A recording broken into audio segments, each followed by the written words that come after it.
Broken bones and a bloodstained flag.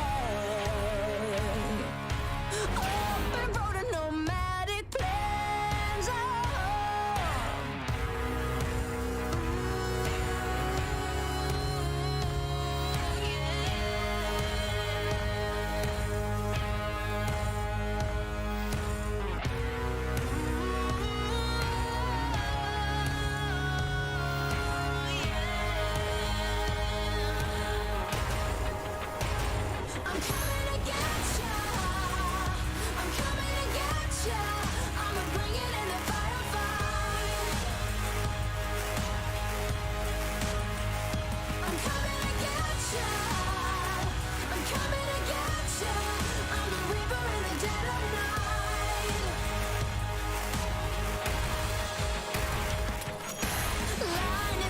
In a quiet town, bodies fall upon sacred ground.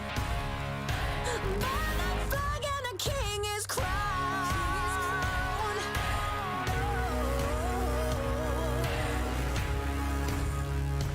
Coming to get you.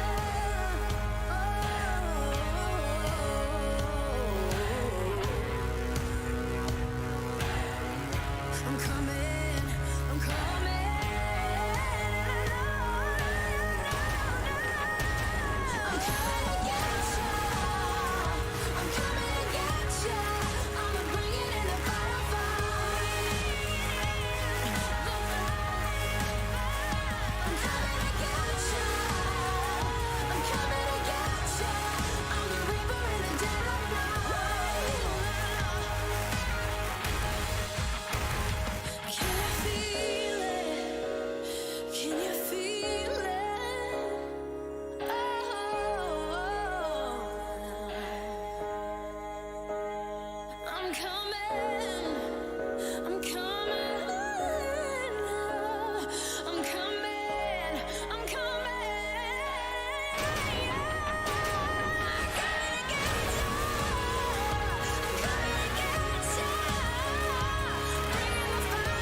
These are some of the best Counter-Strike minds and players currently out there, understanding protocol utility, the flashes, the smokes.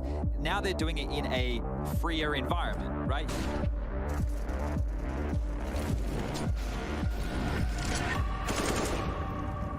Where Hunter falls, Nico will rise. 3 in quick succession. He's gonna ace them. Oh, it's glorious. Nico reminds them who they're up against. Oh, that was a real flicker-rooney onto Nickelback. Multiple targets and Beamers is hand and fist. Oh, god damn, nearly 5. Yeah, it's fast on the approach. APOC first man down. Oh, Banjo on a bit of a tear here. Phenomenal B-hole triple kill. Remember Rez? Remember how we spoke about him like 30 seconds ago? Here he is, and he's going to win the whole down round. He's delaying it as long as he can. Deals with the first man, makes it a double. Rez on a tear, 1 HP for Alex. And Rez, this is the flank of a lifetime. He's locked him out of the round. In the smoke. Oh, he could get both, he could get both! Locking him. Surely Dexter looks at his minimap. He sees his dots not moving. He's hit something. Whoa! Oh, a quick one. Amanek. Oh, what? Amanek! Amanek! Giving us a show! No way!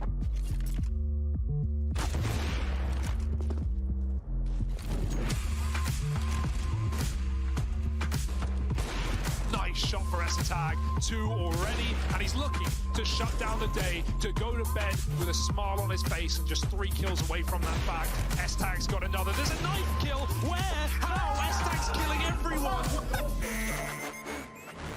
And this can sell this. That will do. 3. Lovely shot. The transfer. Tasty. And Horsey very quick on the first, very quick on the second. He did get dinged, but that doesn't stop a third. Good God, that's quick. This is such a weird position for an orbiter, but he's not going to clear it. Horsey, can you believe it? That is ridiculous. What a way to close out our first half of OT.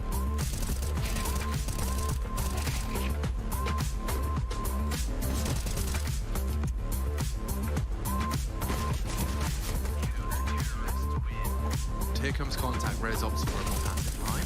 Out goes Frozen, yeah. Quick react, two of the hardest hitters, Rez! Oh! Immediate destruction, Mao's gone. Doing a double swing peek, and turns the flash. He's done a lot with this. Alex is hitting everything! Could be anywhere, Crowd's imagination. He could go over the top. Oh my God! Beast!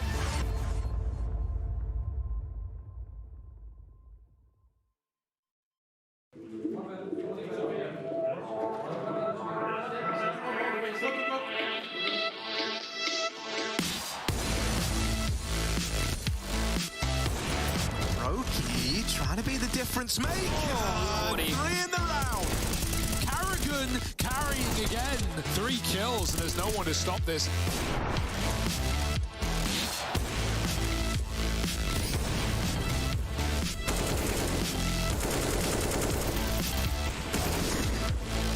No, the concealed body runs in. Oh, double up, and Hades with 3.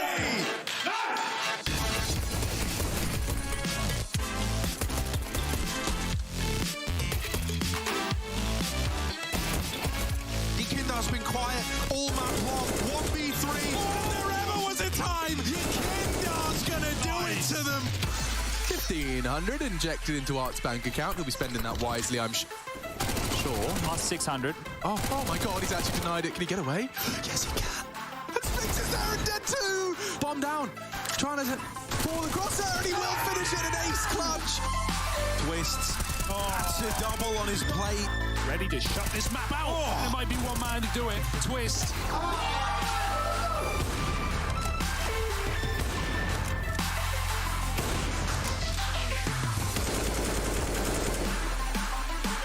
Good headshots out of Rouse. Has he really got another one in him? No crosshair coming. 10 seconds left. You got to beat them both. ZywOo's dropped the bomb. They need the kill. They need it now. He's so low. They've got to chase. ZywOo's done it.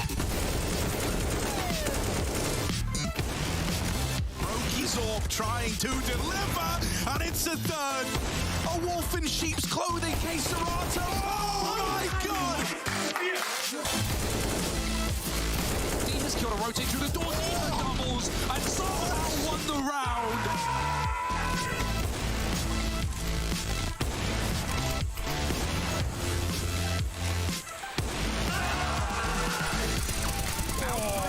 Wow, that's a thing of beauty. Controls the A1S.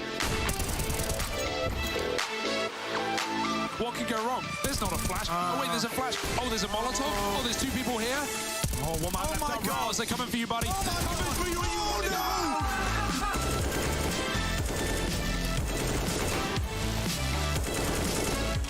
Rouse commits to it. He's making it competitive. Rouse, thinking too much, gets around the corner just in time. Swings out for it, and he says play on.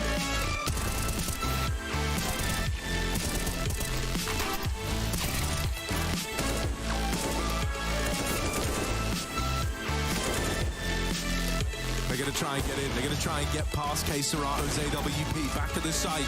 Going over, trying to dodge danger. They can't figure it out. It's a murder mystery, and Serato was there all along.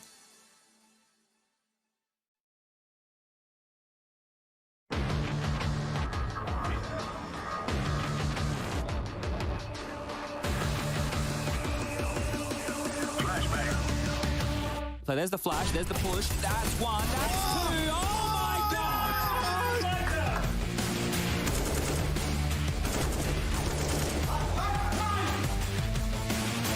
What is going on? That's a quad calling it quad kill at the end. Oh my God! That is a very good read. Looking for more. That's the quad kill. He's already feeling really good about it. There's the ace.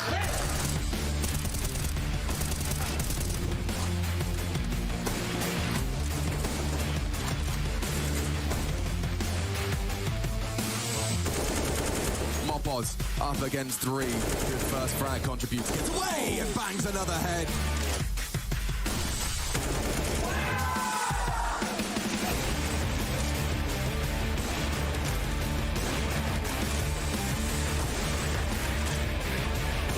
I don't remember him getting flashed so often. He's a couple just shy of... Oh, what about that?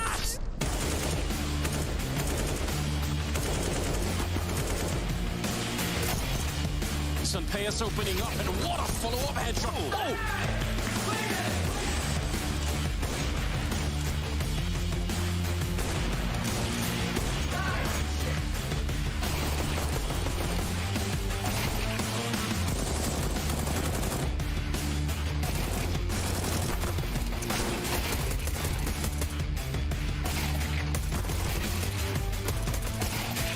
Flashes might make this difficult on him. In fact, he gets 2 from it, and he wants to hold his ground. 3 from Taco, and he goes for 4.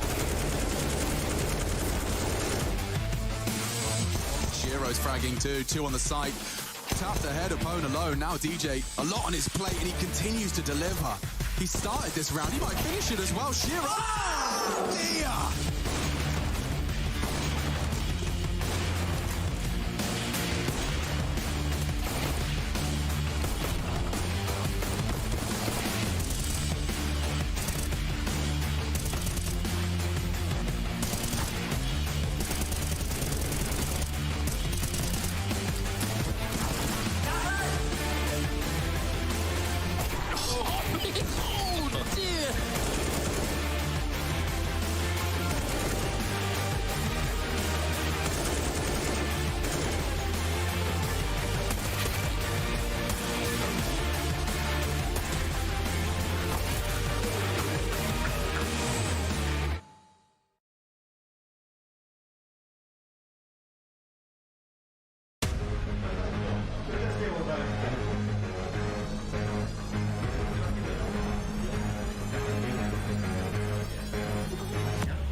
It's simple.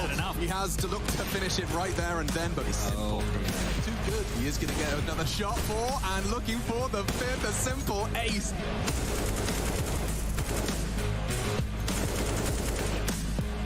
They fragged him. All for JT. Real hot water now as JT continues to wreak havoc. Leeman, though, has the bomb and a bullet in his ribs.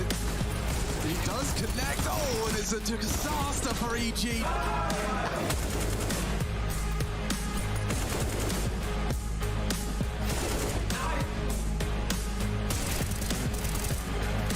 Dinner on me if he wins. I don't think he's gonna do it though. So You've little faith. Whoa, okay, all right. Someone getting fed tonight. Oh, so, okay, so she's actually got Glaive down as well. He's gonna tap this and hope the Flame F walks into it. Time enough. And he's got that as well. Jason, thank you for dinner. JT has to do the same to them. Oh my God, he hits them both. All of the down, and he goes down as well.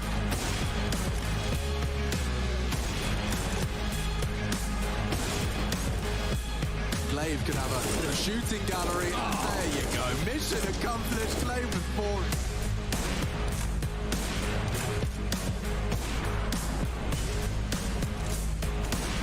Oh dear. Slow baited in can work this work. He's got 3, and he will shut down the round.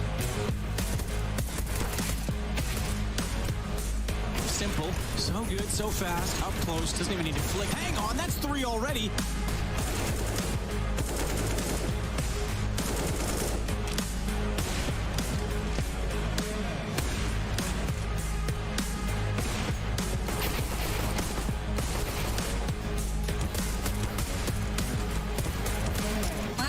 Because Floppy has an AK, he's got to kill as well. Simple suddenly stranded, stuck between the boxes, goes back out. He'll get both. He'll get JT, but one more still to find as Floppy works his way up from long. It's a one-on-one, but Simple has other ideas.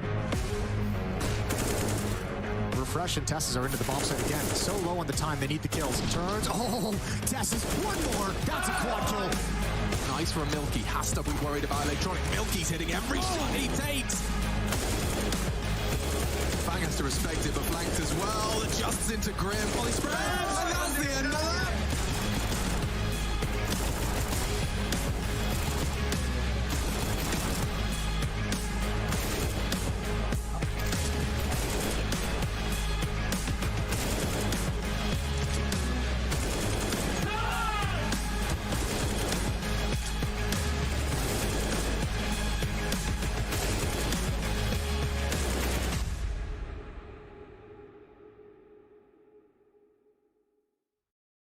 second game of the round of 12 would be ENCE and Fnatic, right? ENCE versus Fnatic Academy. Yeah. Slash Fnatic.mix. Fnatic.stand-in. Whatever you want to call this. Is that even Fnatic at this point? iteration. Is that even Fnatic at this point? Crims is playing, I right? mean, they're called Fnatic, but Crims is playing. Supposed to be playing the playoffs, right? yeah. Yeah. So Mr. Banjo is not going to play the playoff. Yeah, but Pepsor is there and Poison is still there on trial. Poison, right? Pepsor, Crims, Alex and Mezzi. Yeah, that's gonna be. Mezzi's still looking good. Poison has been a revelation for me, man. Like, he disappeared for a while. He had tapered off as well before he disappeared, and then suddenly, like out of nowhere, a performance of his maybe. I mean, he always has been like really good offer, right? Yeah. You know, he had some of the things like outside of the game that he needed to sort out. You know, that complexity lineup didn't go so well at the end, at least. And the beginning. I mean, they started winning that blast, right? They did. Complexity. Yeah. I mean, the lineup with Blame and... Yeah. They won that blast and, you know, Poison was in it, right? True. And outside of that, it just went downwards after that. But, you know, he has been playing good. He always had talent and, you know, he just showed up on Pro League and delivered. But all in all, I believe ENCE is just playing much stronger CS at the moment right now. Yeah, I think Poison, his skills undeniable, right? And the impact he can have. He's also sort of those, one type of those flamboyant toppers, right? Like he definitely has impact in the game, but you know, at times you question like maybe his work ethic or just when, you know, he's on the team full time. That's why I think the Fnatic run in the group stage was perfect for him. There was no pressure. He's just there standing. He can just run around, shoot people, right? But it's a little bit different now that it gets more serious, right? And ENCE is looking like a super solid squad at the moment. I mean, the thing with Fnatic is that group stage, I don't think even they were expecting to make it out of the groups. Let's be real, right? Fnatic? Yeah, they had no pressure on. They had all the stand-ins coming in, and they won it. I mean, congratulations to them. But now they're in the playoffs. The pressure's on. And ENCE, like I said, I've had my issues with ENCE. I feel like they seem to be the best one upset team, but when it comes to like in the best of threes, maybe the playoffs, they tend to struggle a little bit, quite a bit, in fact. But I feel like Snappy's kind of managed to kind of consolidate those pieces now. They look like a much better team. I don't think they'll make a very deep run, but against Fnatic, they should be. Yeah, that's the best. Maniac, I mean, we all watched, like, how did it look like to you, like, from outside? You didn't, like, you were not here with us, but probably watched all of their games. Those horrible hotels in Switzerland. Yeah, I was having a really tough time trying to watch you guys in jacuzzi, you know. That was complicated. Now, look, I agree with you on the fact that ENCE seemed to have a ceiling for the longest time, but the thing is, Fnatic's the best team to play, even if you still have that problem. Because it's not one of these tier 1 opponents. If you're ENCE, you're supposed to surpass them. I think they play better Counter-Strike. They've been together for a longer time. They're more organized. From pound for pound, I'd still give ENCE the advantage in the roster, although Poison is having a resurgence after a complicated end of time. The style they play right now is just, it's going to be like a complete counter to Fnatic. Like, they go in this super individualistic CS type of thing, like defaulty, but like very aggressive on all positions. And I don't think like if you're playing like a mix against that type of CS, it's going to go well for you. I think that's a really cool thing about ENCE, right? You can see now, you can see a lot of autonomy being given to the individuals, which I feel wasn't necessarily the case earlier. Now with Madden coming in with a little bit more experience there, you could say Hades and Spinks going for plays on their own. And I feel that faith that Snappy's giving in his team, you're starting to see it grow. You said Hades, and that is the one thing that I'm kind of worried about. He's inconsistent, you know? Yep. He can drop 30 on you, but he can also like completely miss out on a game, you know, and just that's the problem. Yeah, I think the only thing we don't really know about ENCE is where is their mental fortitude, right? And as a unit now with Madden, how good are they? I feel they might have a problem if things start going south in the series, right? And they lose some important rounds and then they lose a close map one, that they might just crumble mentally, and Fnatic can run away with it. That's the only way I really see Fnatic, you know, winning that series. Because I think when it just comes to the Counter-Strike, ENCE is better. But you can argue that on an individual standpoint, it's quite a lot of experience in Fnatic, right? Poison's played Counter-Strike for a while. Crims don't even need to mention for how long he's been around. Crims. So if it gets really like a guerrilla type Counter-Strike, then I think Fnatic might have the upper hand mentally. I still think ENCE is the better team. Yeah, I think ENCE is going as a favorite. I'm going with Definitely. So we're going with ENCE? Yep. ENCE, yeah. All right. Easy for us. Unanimous on this one. ENCE.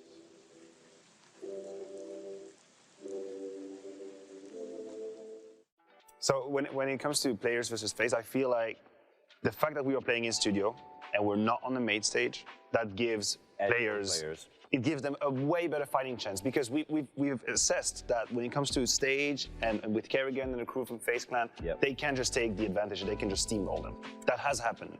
They beat them twice last year in the most like Cologne. Big matches, right? In Cologne and what was it? IEM right now, like They beat them with the stand-ins. So they have their number, right? That is a psychological fact right there between those two teams. But you know, but players did form-wise, IEM winter, right? So it's like I feel like if it's a matter of the importance of the moment and how much importance there is and how much pressure there is, because then FaZe would actually thrive in that, and sometimes former Gambit or now players would crumble a little bit. I feel like we are maybe in a better, more comfortable environment for players to perform. And you can't keep, like, I feel like they have crumbled in the past, I'll give it to them, I'll give you that, but at the same time, they will be growing, right, as a team, as a unit, mentally speaking. They should be, at least on paper, and at least based on form, they look fantastic in their group, man. Players look incredible, and FaZe, we all know how they just managed to scrape their way through. Well, I wouldn't say they looked incredible. I would say they looked fine. They looked incredible in the Liquid series because they played with less pressure and they were playing more loose. I think that's the way they need to play against FaZe in order to have a chance, because FaZe just stylistically matches up against them really well, right? Like, players are a team that goes step by step, map control, finish rounds, right? FaZe knows how to disrupt that, how to play against that style. That's why they've been beating them 2-0, you know, in recent times. So for me, I have to go with FaZe just because of that stylistic kind of thing, but it would be a massive win for players. It would be one of those statement wins online that they've been looking for a while now. I feel I'm actually going to side with players. I agree with Yanko here. Like, you know, FaZe might have the edge, but I feel like players, just playing the odds here, at one point they have to overcome their demons. Mathematically, they should win. They should win. I'm going to go with math here. I think players might come out.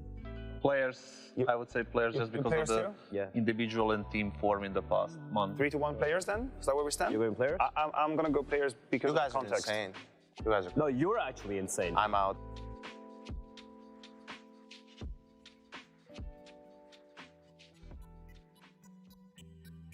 ESL Pro League is brought to you in part by Intel, DHL, 1xBet, US Air Force, Zowie, Monster Energy, csgo Hub powered by Coil, and Gaming Malta.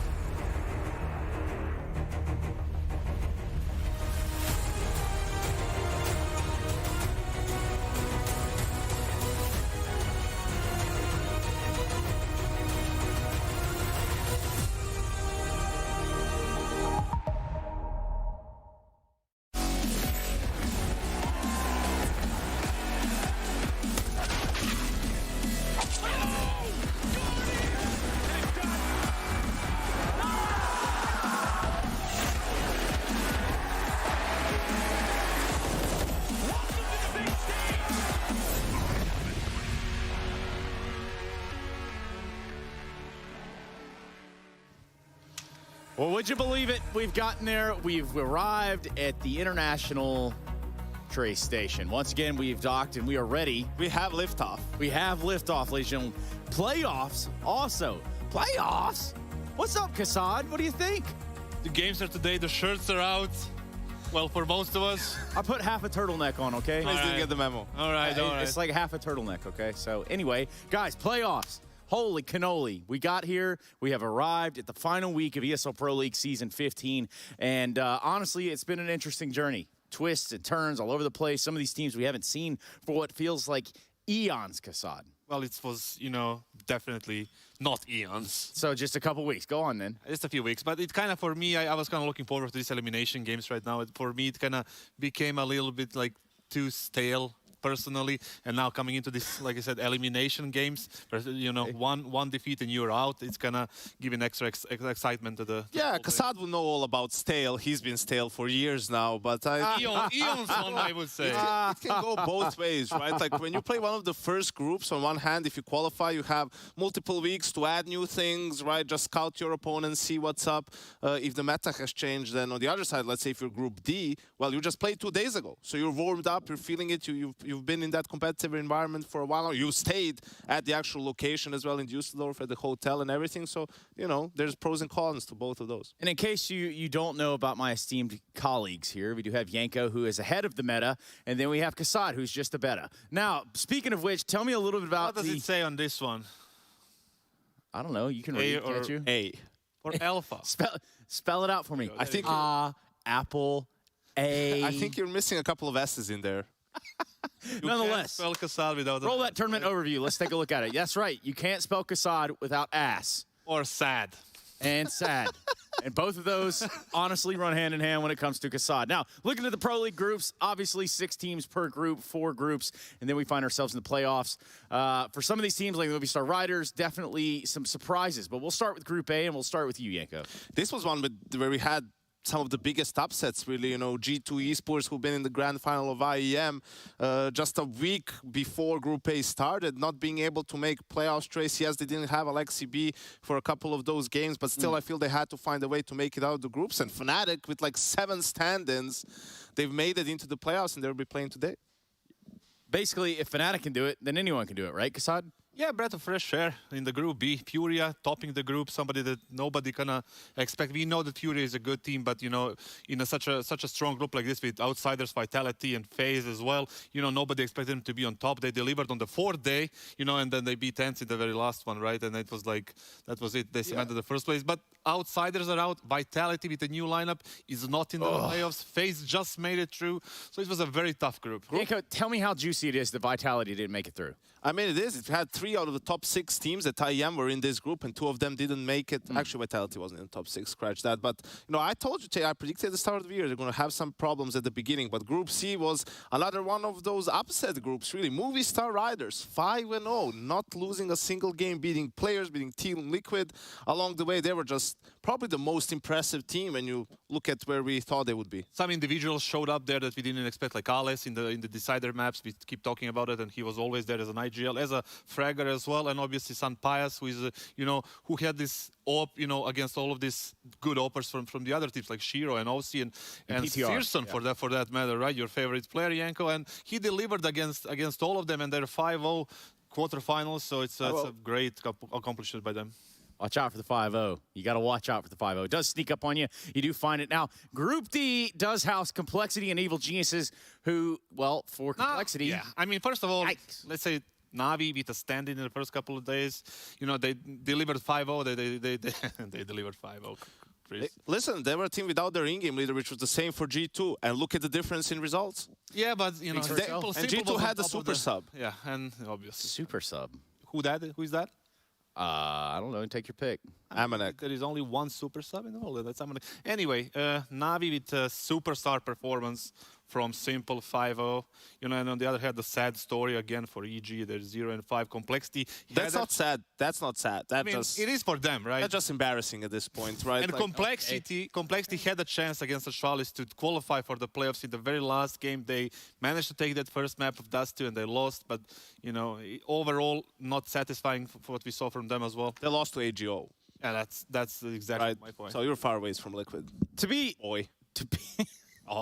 fair, though, AGO, they did put up some pretty good show for us, at the very least. They started real slow. Fiku, man. Yeah. You've seen that EG game, Dust 2, 40 kills, 27 rounds. Farming, they call it.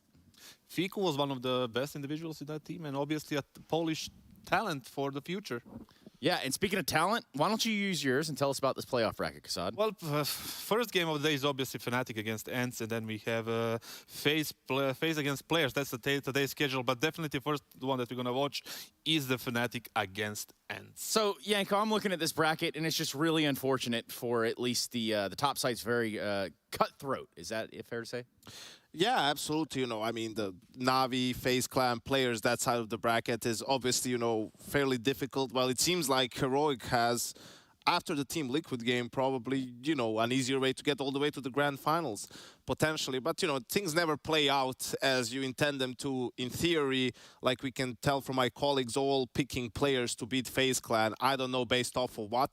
Mathematics is what they call it. Mathematics. I think it's called something else.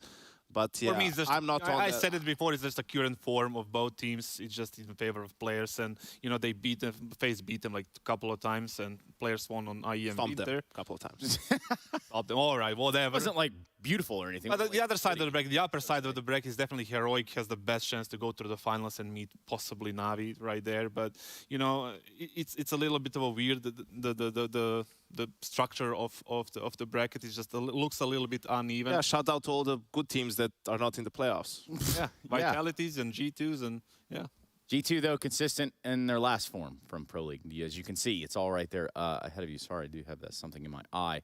Okay, so let's go ahead and bring Heku in. A little bit of a picture-in-picture. Heku, good morning, good afternoon. How's it going in Dusseldorf? Good morning, good afternoon, Stana. It's pretty good. I mean, the vibe is good. The weather is so bad, but it's probably like really good weather to actually to watch some CS, you know, to have like some nice sea behind me right now. I want to say that we have ENCE, but they actually went outside for like some last-minute discussions. Fnatic are pretty much ready, but the most important part about like what is happening here right now is that we actually have the trophy. So the players, like whenever something goes wrong, they'll be able to look at the trophy, remind themselves why they are here, and try to do their best. So I'm looking forward to see some good CS. Yeah, absolutely, Heku. Also, big shout out to the stuff that you've been delivering pretty much throughout the duration of the season. A lot of good sideline check-ins right there, right, guys?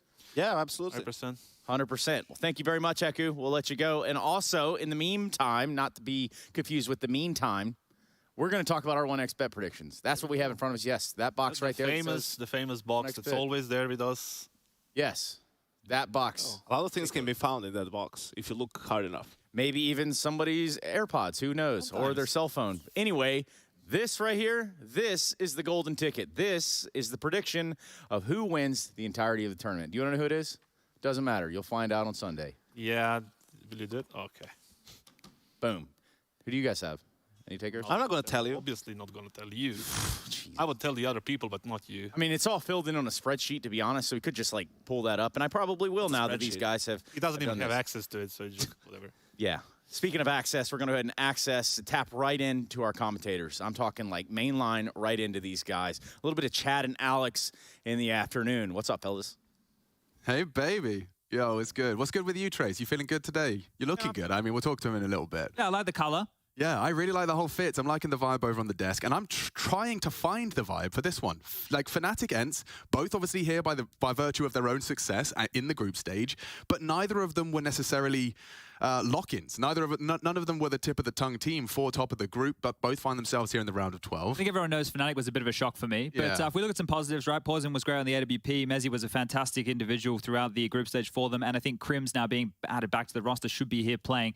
They now have 3 players that can really step on up alongside of Alex and Pepsor still within the team. But ENCE is the other one. I heard the desk talking about, yeah, it should be good for Heroic. It's a red carpet for them to get towards the grand final. I think that's true. But it's also a great opportunity for ENCE to get towards the semi-final, right? If they win this game today, it's going to be up against Movistar Riders within that quarter. That's a very winnable game for them. And then if you think about it, continues that fashion. ENCE versus Heroic as a semi-final matchup. Yeah, sign me up. And you think about the individuals on ENCE as a roster, this is dream territory. Not only do you have a run to the semis, run to the quarters, but you're also just on HLTV's top 10. You're just breaking top 10. Think about the names in there. Maiden, Diha. This is a new territory for them. Snappy pulling the strings. I think it could actually be a real good game. Yeah, good opportunity for ENCE to break on through. Boys, what are you guys thinking? Is this ENCE's chance? Are we going to get Hades and Spinks the big up from the group stage? I mean, that's the plan, at least according to them. You know, I think that's the idea, right, guys? Yeah, I mean, if they want to go to the quarterfinals, they should show up today, definitely. It has been a problem with them that, you know, their top performers tend to fall off as playoff time comes and a bigger game comes. You know, the likes of Spinks, for example, in Hades a little bit. So we'll see. That's sometimes just a matter of inexperience and also playing better teams, right? Harder to get good games against them. But you feel like this is where you want it to translate into that. The good thing is that the same setup from the group stage, you know, they're coming into the same setups, the same city, everything is the same, so they should have no pressure coming into this. Well, I'm going to have to put some pressure on the audience. Those are the people watching at home. Imagine that. So you guys, have you guys ever played bingo? You understand, like, the premise of bingo? Come on, Trace, just please.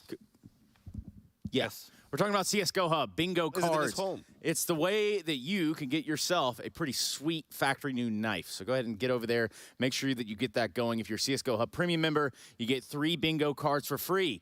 And the only thing going on for free around here is ENCE getting in your head, rent-free, straight up, right out of the barrel. We're going to give them both of those when we come back from this break. It's going to be our first matchup, our only matchup here in the round of 12. We're looking at Fnatic ENCE and a little bit of FaZe versus players thereafter. You're watching ESL Pro League, Season 15.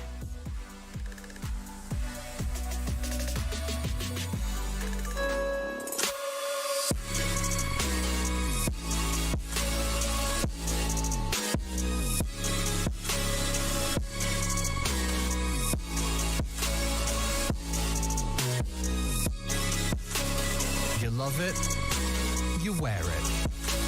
What's your style? Get your merch at shop.eslgaming.com.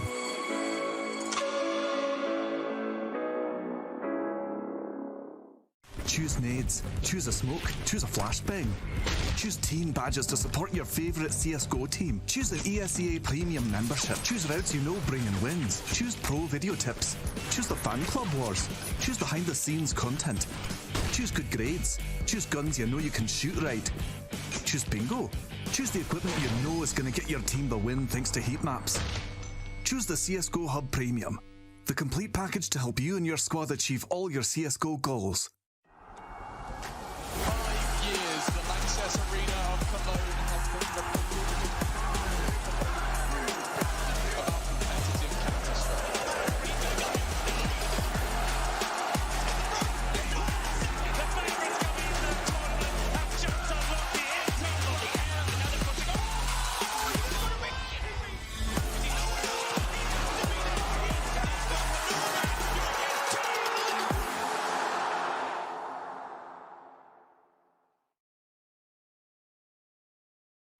I'm scared, guys.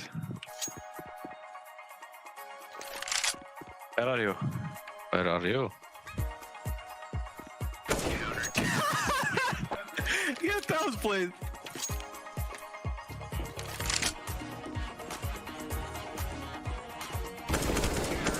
Why are you so close to me? I'm doing some tactics, it's fine. I practiced this map. Okay. I think I need to play with volume. You're not playing with volume? Oh yeah. Oh bro, I can barely see you on this thing.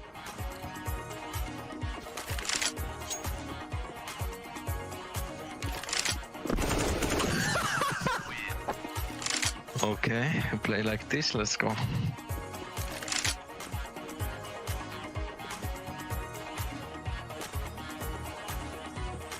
Where are you hiding? I'm not hiding.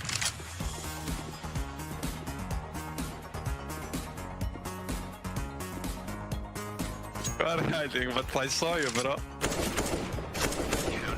Ay, ay, ay. No walking, please.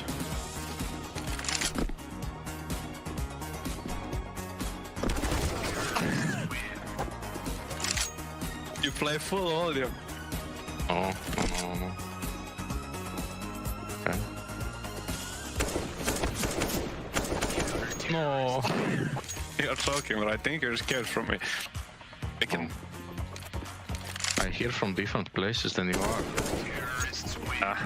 Always excuses. Yeah. Marco Academy. Okay. Getting serious now. Bro, my hands are shaking playing this 1v1. Need some experience. Okay. I saw you.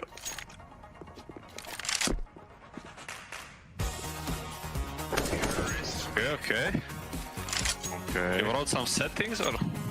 Yep.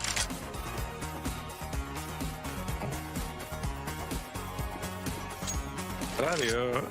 I know where are you, but...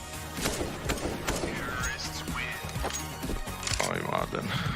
I just started tryharding now. Hello. That's it until later? Yeah.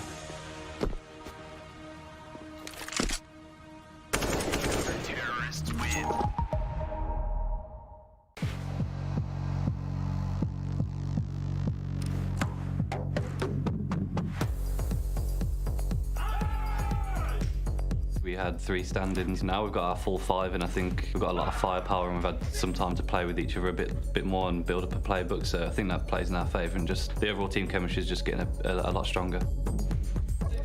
We have a good combination of no selfish players combined with good firepower, and I think that's what's creating the good results lately. This time Snappy runs in dry man and needs a trade. He can't. Diha does. Back to the Simons up over though, and Diha's killed a rotate through the door. Diha doubles and somehow won the round. terms of ENCE. I think they always turn up really good for these big teams and for these big events. They always do well. I think they've upgraded a lot with Madden and they're starting to gel and they've got a really good team composition over there.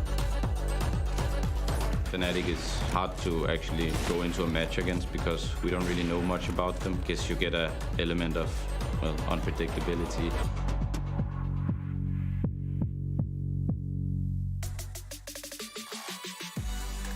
Brings us our first playoff match of ESL Pro League Season 15. That's right, it's Fnatic taking on ENCE right here in one best of three to rule them all.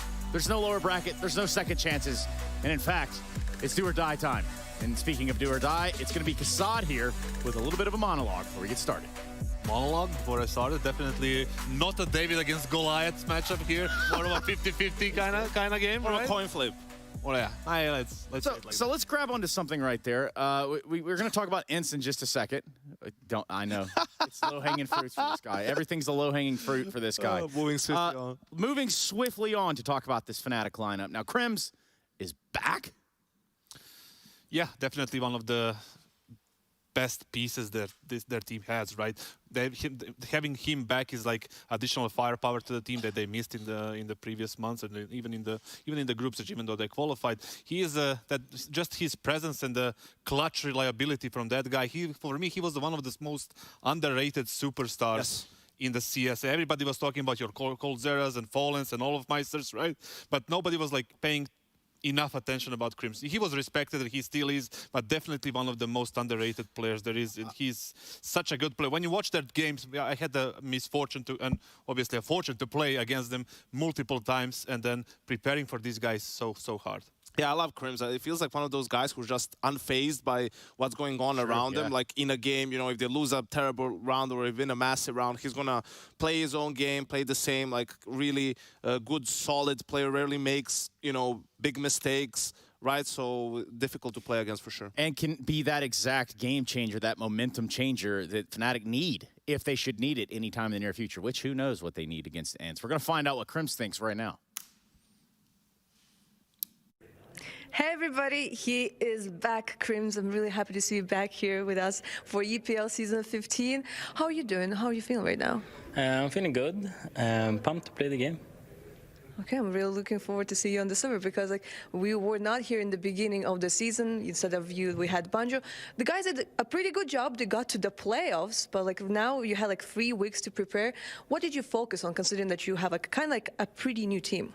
Sadly not. We couldn't like practice a lot because since I got like healthier, I got COVID the last time on the group stage, then Poison got COVID when we got home, so wasn't that much of a practice, but we just tried to stay happy and like think about at least having a good like time together, and I think that's gonna help in game as well. So you basically kind of like prepared like your own game, like everyone like was like just kept on practicing like in DMs and stuff like that. But did you maybe like have an opportunity to check out like some demos of like, the teams that were playing during the week? That's not my job, but yeah, I don't watch many demos, but Keita and Alex does, and of course we're gonna like anti-strat and stuff. So yeah. But you had the time to anti-strat ENCE, right? Yeah. Of course. Okay. Thank you very much, Crims. Thank you. Thank you.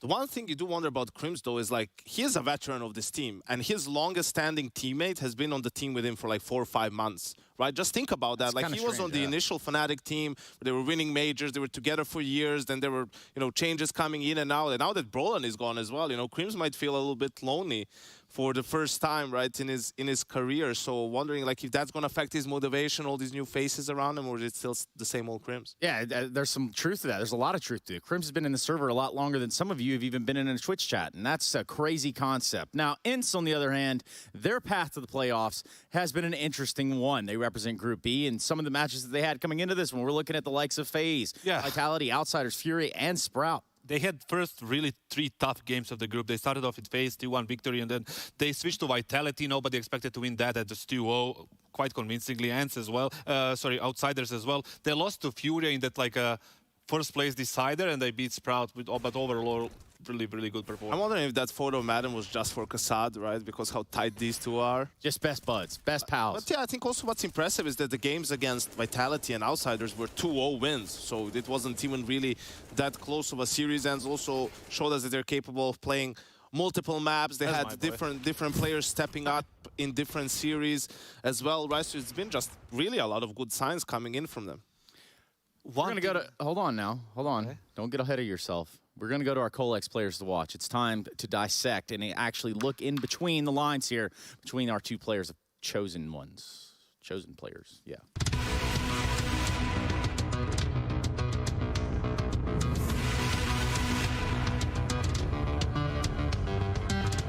As long as Spinks is still alive, the opposing team never has a moment of peace.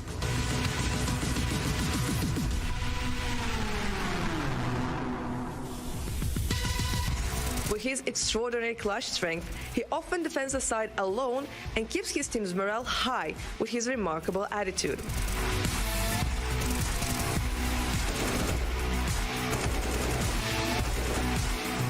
Mezzi is the driving force behind Fnatic. While he's always been the #1 threat, wait and see when he feels the support of his team behind him. With Cream's back, that team seems to be more united than ever for the playoffs. Only one team can reach the Pro League quarterfinals. Let's see who will remain cool-headed and give his team the necessary impulse to wear down the opponent. Yeah, wearing down the opponent somewhere, you've got to start up them. Can you put together this veto for us? I believe he's talking to you, yeah. No, I was talking to Kasad. Yeah, I think the problem here for Fnatic is if they didn't have enough to go with already is that ENCE's permaban is Inferno, which is the map they've actually played the most. Fnatic has with this new lineup, won 4 times, only lost once in an overtime game. So even the veto gets a little bit more difficult for them. They go with Overpass, known map that Alex's teams have been proficient on. And I wonder if ENCE goes for Nuke here, right? Like Fnatic wouldn't hate that. ENCE has a 5 or 6 map win streak on Nuke. It has been one of their favorite maps even in past lineups. And what worries me here is the lack of practice that Krims mentioned. That's something they really needed. As far as I know, they're going to use the same lineup for the RMR event coming up. So I would assume they would practice more. And they qualified for the RMR with this lineup. The thing is, like, if you want to beat ENCE the way they're playing with individualistic CS all the way around, you need to be prepared. You need to be well-practiced team right now. If they didn't practice, that can be sort of an issue. We have a decider on Mirage, which is a, I guess, good sign for both teams. We saw that ENCE likes to play Mirage and they're really good on it. But, you know, it's for Fnatic is also a good map and it's easier to play. I don't think there was any way for Fnatic to win a veto, but they definitely didn't lose this one either, right? Because when you look at it, the lack of practice means you might have to improvise a little bit more. The first 2 maps are maps where, you know, Alex probably has the ability to do that. And then the decider is Mirage. For me, Fnatic has to win that overpass if they want to get to Mirage, because if they lose that overpass, Nuke is going to go in a favor ENCE, and it's going to be 2-0. Trace, back to you. Get that thing out of my face. Whoa, good luck we're not on camera, boys. That fan, well, you're more than a fan, Kasad. Nonetheless, the round of 12 is here, ladies and gents. Fnatic versus ENCE. We got overpasses to start off, and then a little bit of Nuke and Mirage. A couple normie maps in there for Chad and Alex. Surely they're going to make this delectable and enjoyable for all of us, to including themselves. Succulent.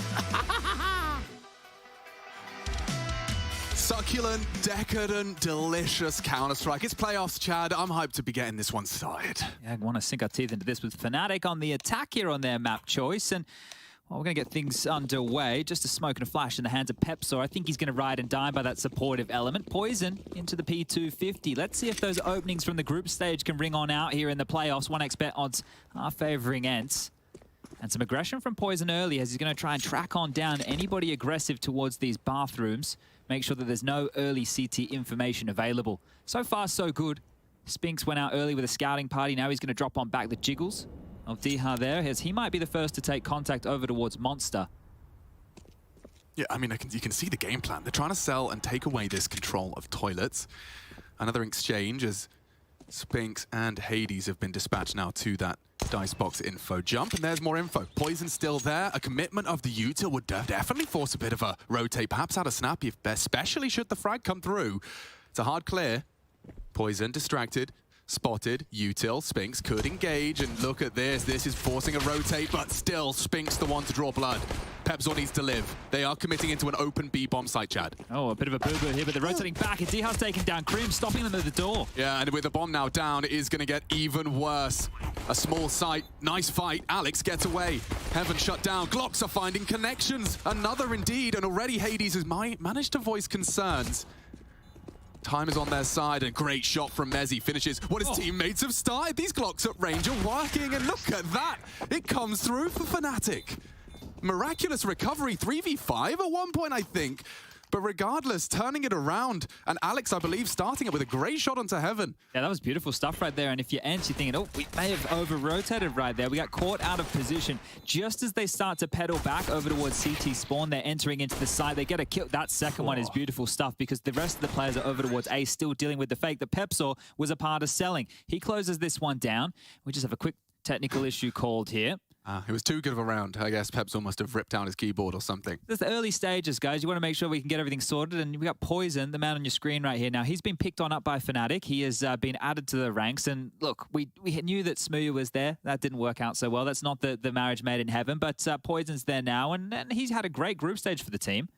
Yeah, no, he certainly has demonstrated his value very quickly. I mean, there's nothing better than showing up for a team who are desperately looking for answers, desperately looking for a final piece of their puzzle, and then qualifying. You know, like, hey, mate. Job done. Yeah, you're on trial, but we want to qualify. You show up and you do. So, like, first box checked, but we are going to have to wait to see the longevity of Poison and whether or not he can function within this unit. I think he certainly could be a piece that they need. You know, Alex can rely upon him in the same way the desk were talking about Crims. Whether or not Poison can be consistently there in the server remains to be seen. Oh, something, a bit of a spill here. So the timeout originally was called, I believe, to fix a Fnatic mic issue. But as we can see here, we've got the admin just behind Spinks, just sorting out. Yeah, maybe there's been something a little bit sticky on the table before him. You know, you never want anything sticky on your desk. And we'll check back on the Spinks cleaning watch any moment now. It is going to be a force buy going forward. I can give you that much going into round number 2. Oh, it could have been a hand warmer. Yeah, all right. Yeah, you can overplay with those things, can't you?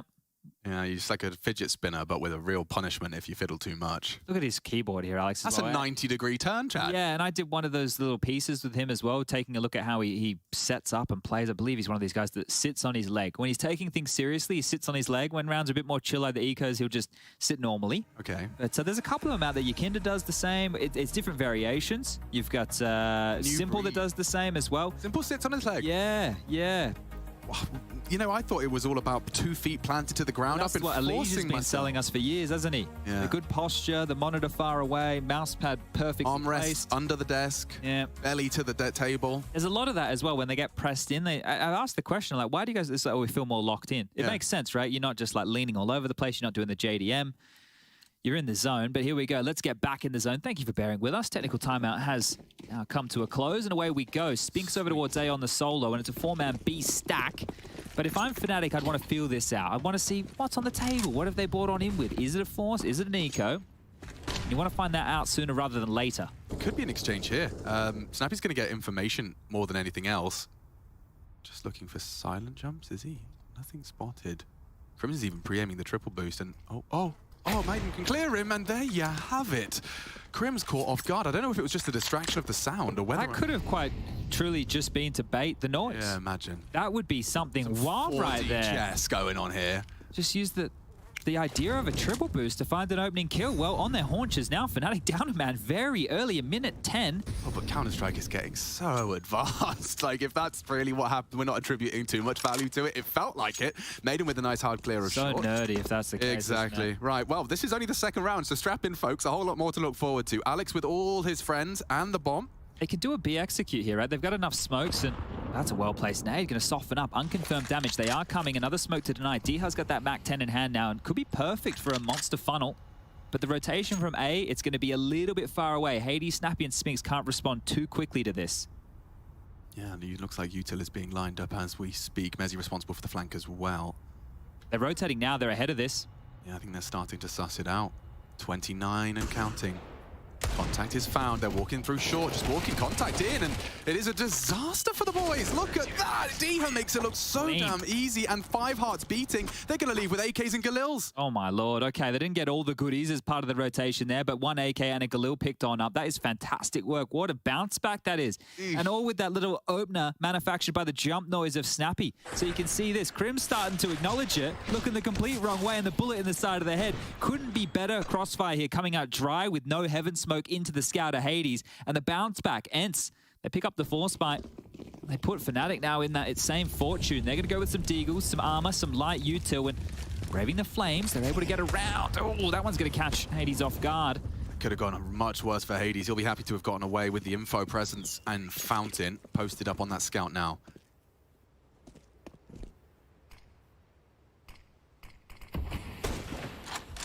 Oh, they're close to this already, Hades. Are you prepared?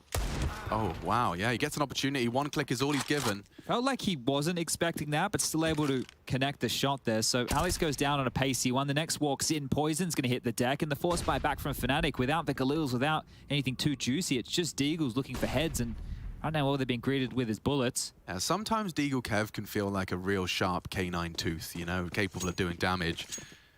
This time it feels more like kind of a goat's molar, you know, flat. I've never looked at goat's teeth. Nor have I, but I felt really... Goat's molar? Yeah, well, I imagine they're chewing grass. Oh, okay. You know, so I imagine it's more of like they're in a field. A grinding sensation as opposed to a biting.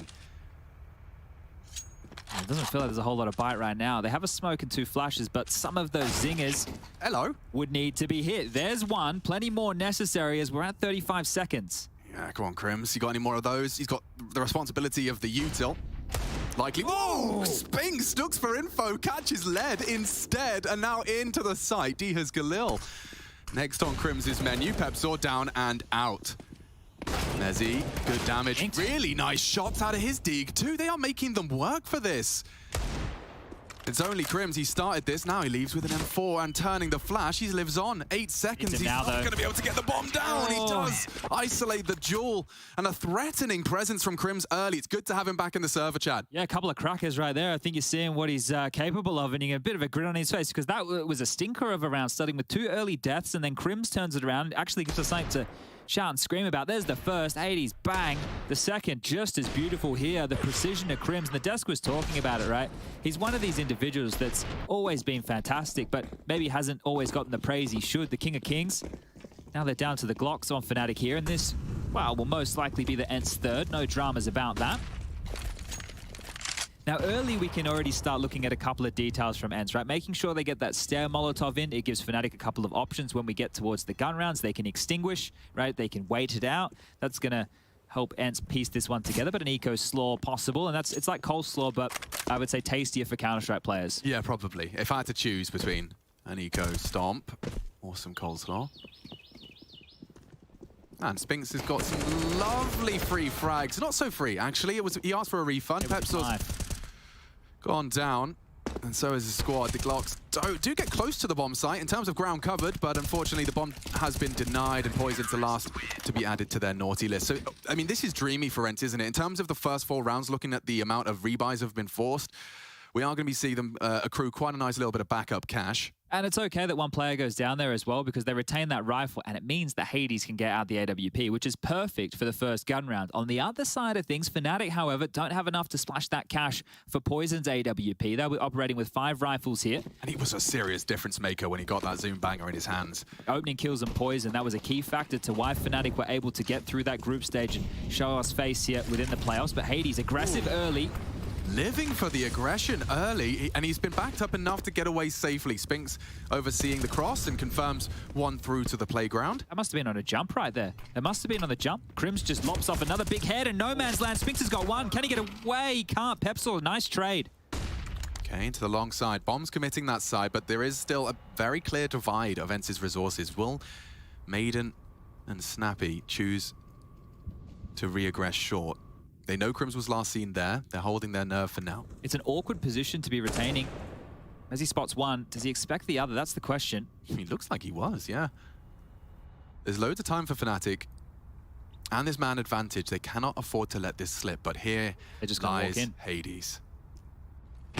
And down goes Pepsor. It is as simple as that. 50 seconds as it's pulled back into a 3v3. Now I'm going to connect that in towards Snappy. He's got the first. Oh, he's low. Should be run down. Trying to run away now. Smoke deployed. He knows there's likely a second coming. They're divided. What are they meant to do?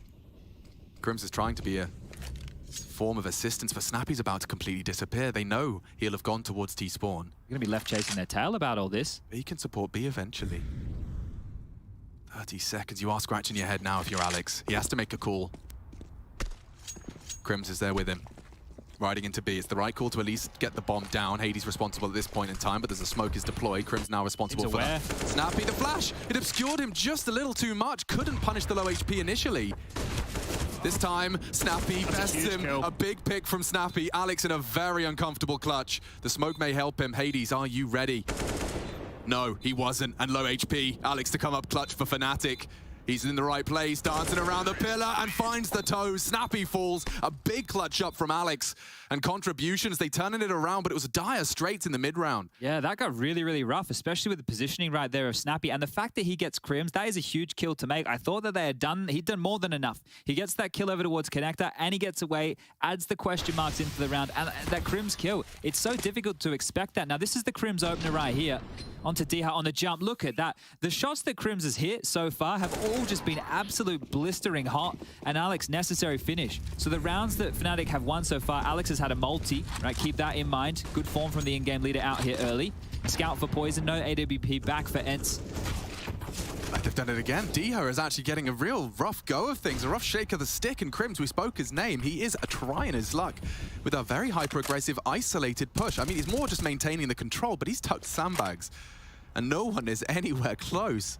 He's going to hear that. It's great for Alex to have a weapon like Crims available now, because it's somebody you don't need to micromanage in a key position of the map like this. He can turn his attention to having Mezzi, to having, obviously, Pepsor and Poison as more of the pack with him, and he can leave Crims up to his own devices.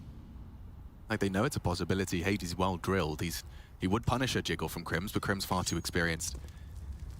And up into jail.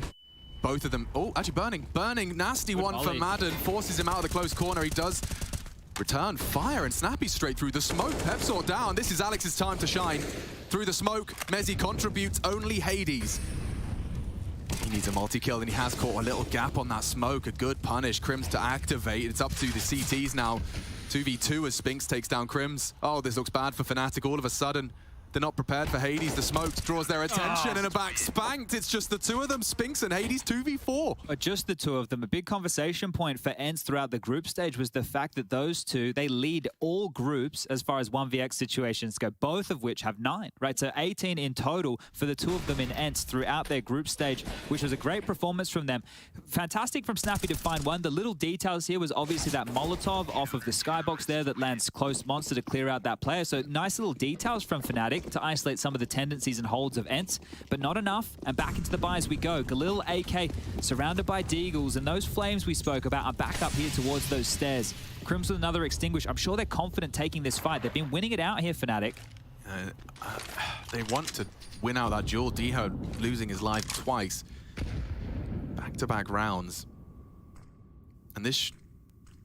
Oh, I was going to say swing open of the door, but you can even boost. You have to get right on the edge there. Flash and nothing. They're a little bit worried. Oh, Snappy. The door swings open. He has cover. Well, he goes down here. And he actually takes the head off of Alex. So Fnatic, they're just struggling to find him. One man with only a plan and an MP9 gets 2 for the price of 1. Feels like enough, doesn't it? Yeah, it does. You'd need something out of Pepsor here. He's taking a lot of space in toilet. Spinks is making no secret of him retrieving info. And oh no, with their knife out, ENCE are looking very aggressive at the right times here. Poison alone, no health, no hope, and 50 seconds for him to think about what's happened. Yeah, you can see Spinks was flirting with the idea of pushing forward there. They could really constrict the position of Poison, but with that low HP, should just to be able to blow him over in the breeze. Yeah, you sit in an off angle and click first. Yeah, this is an odd one there as Poison steps on out, goes on down 5-2. The score now reads, and a great start for ENCE as part of this. Now, it will be the eco going forward for Fnatic. Next round, they get the 2,900 loss bonus coming into their bank balance. That means that we're likely to see the AWP come out for Poison, and then the standard gun rounds for Fnatic can soon follow.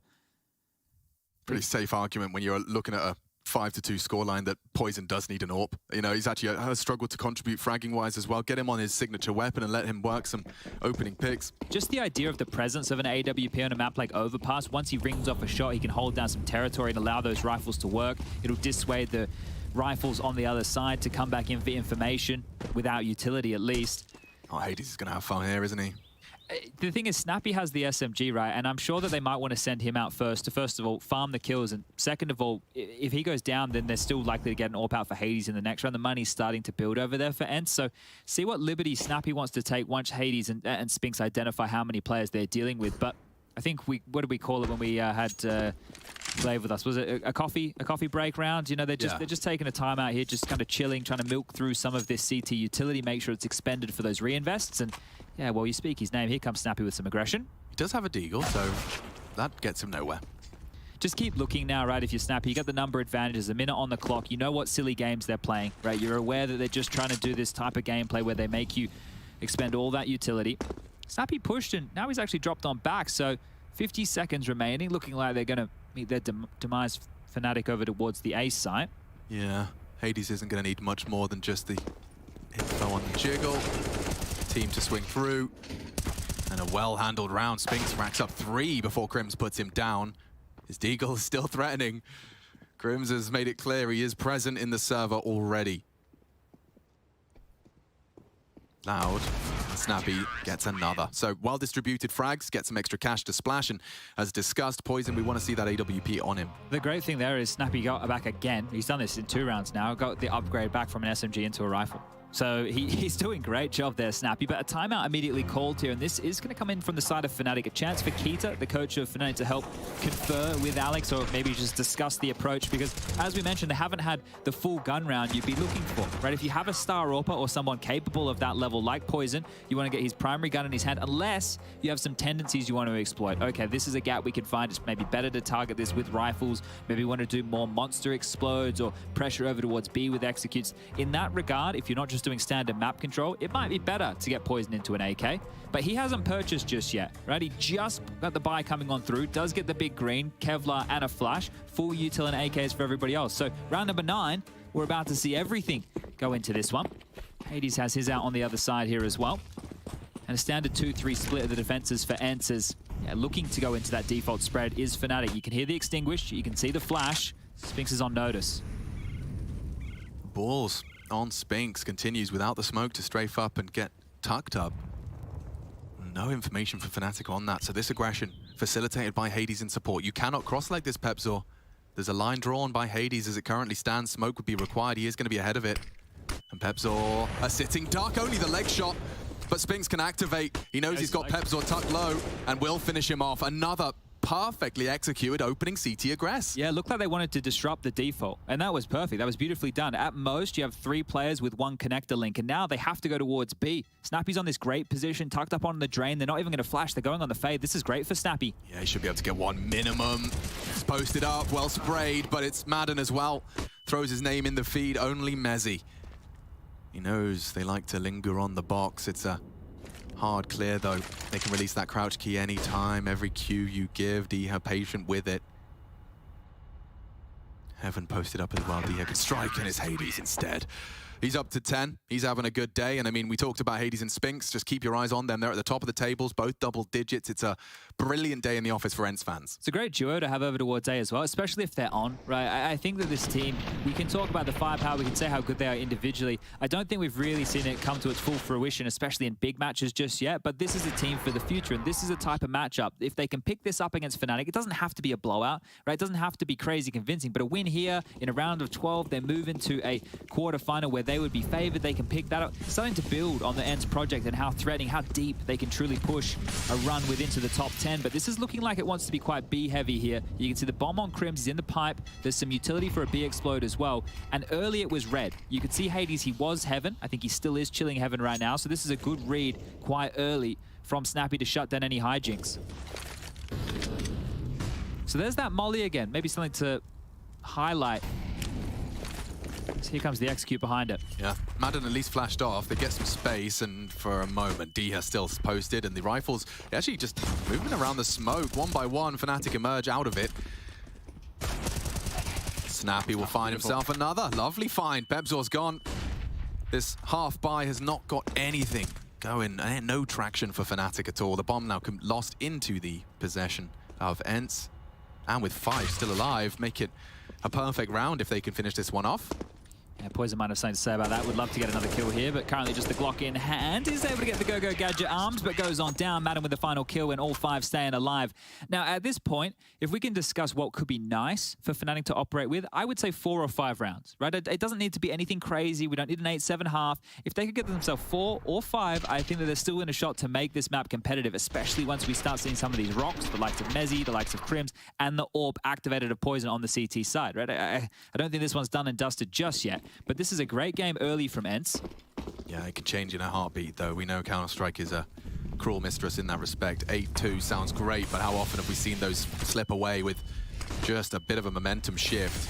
A bit more util early, a bit more pressure as well. Check out Spinks and Mezzi head-to-head, and he's ready again. Like, he's got a lovely balance. He's struck a really nice balance between these aggressive maneuvers and then falling back into play the advantage. Crims has pulled him straight back into a 4v4, and just like that, the advantage is gone. Spinks can get out now. He can evacuate all the way back through B, even call it clear, and Hades has taken down another kill. So at this point, it's Pepsor and Poison, the Ps.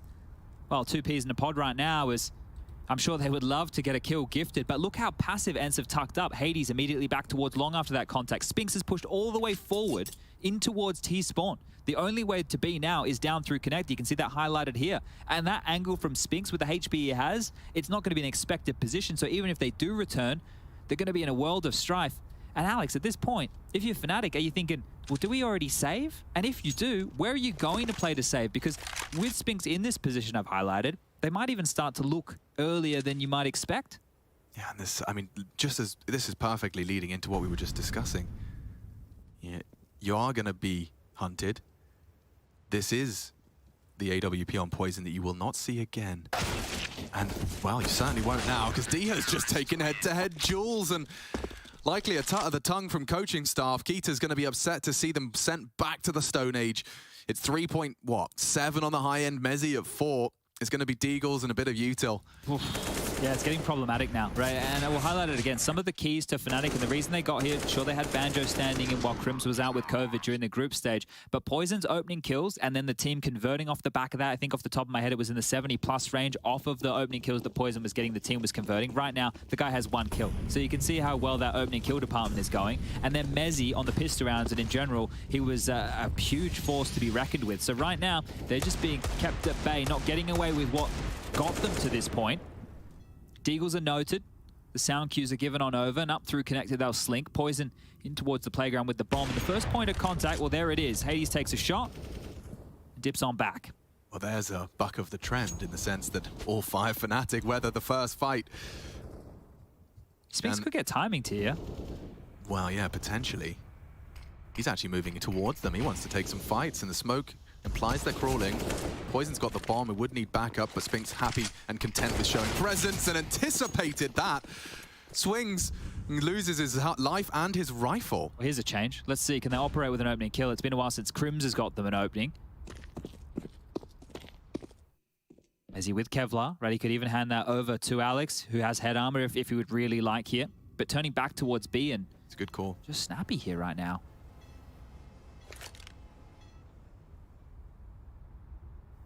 How often have we seen that position pay off, though? And it's doing it again. Nice trade. That's the rifle. Used well. Madden has fallen into the site and ready to threaten Crims. Gets the info. Madden in water to be isolated, but Hades is already raining down terror. Big from Mezzi. And he's not stopping. Poison's put one in the feed as well on that Deeg. And just like that, Fnatic rise to a third and rise to the occasion. Just with pistols as well there. You think about the buy that they've just brought on into that. I believe that is only their 3rd opening kill so far, and that one has come through Pepsor, right? So Spinks has given that one over a little bit there. You think the team should be able to recover, but well handled. Regrouping, the misdirection was nice. They're able to get their 3rd round. Now remember, the bar that I'm setting here for a competitive CT half out of Fnatic, they only need to get 4 or 5, right? So 1 or 2 more rounds now, and if they're able to pick up this one, they can really start working on that economy events and throw them back on down to the Stone Age. Pepsor's selling this on his lonesome here. The Extinguish, the flashes to sell that they're going for one of the default plays, but it's more of a B lean here. Crims again with water control early. Oh, not actually, because through the flames, the smoke, he still finds the head of Crims through that underpass. Messi's trying to find him, but he's long gone. Poison's looking up, but Snappy's below the crosshair. Oh no, Poison's missed it, and already Snappy's about to win the round. Finally falls. What was a 3v5 falls back into a little bit more of a manageable 3 versus 4. They are incredibly spread, and I do like the space that Pepsor's taken on his own initiative. Good decision. They're going to clear backyard of B right now. Pepsor has to be the linchpin of all this, the unknown entity. Can he find any room? Can he find any impact here? He's just fired off a shot. You know he's close toilets. Madden, however, calling that T-Spawn is dead silent. No one's accounting for long, so they want them to cross site. Hades might pivot if Util comes on in. Dihar rotating back now, could get there in time. It's all down to Pepsor and Alex. Smoke comes from alongside. Dihar will have his attention drawn. Pepsor, however, going to meet the incendiary. Does he go forward on that? I think he does. Nice. Oh, wow! Takes down Dihar.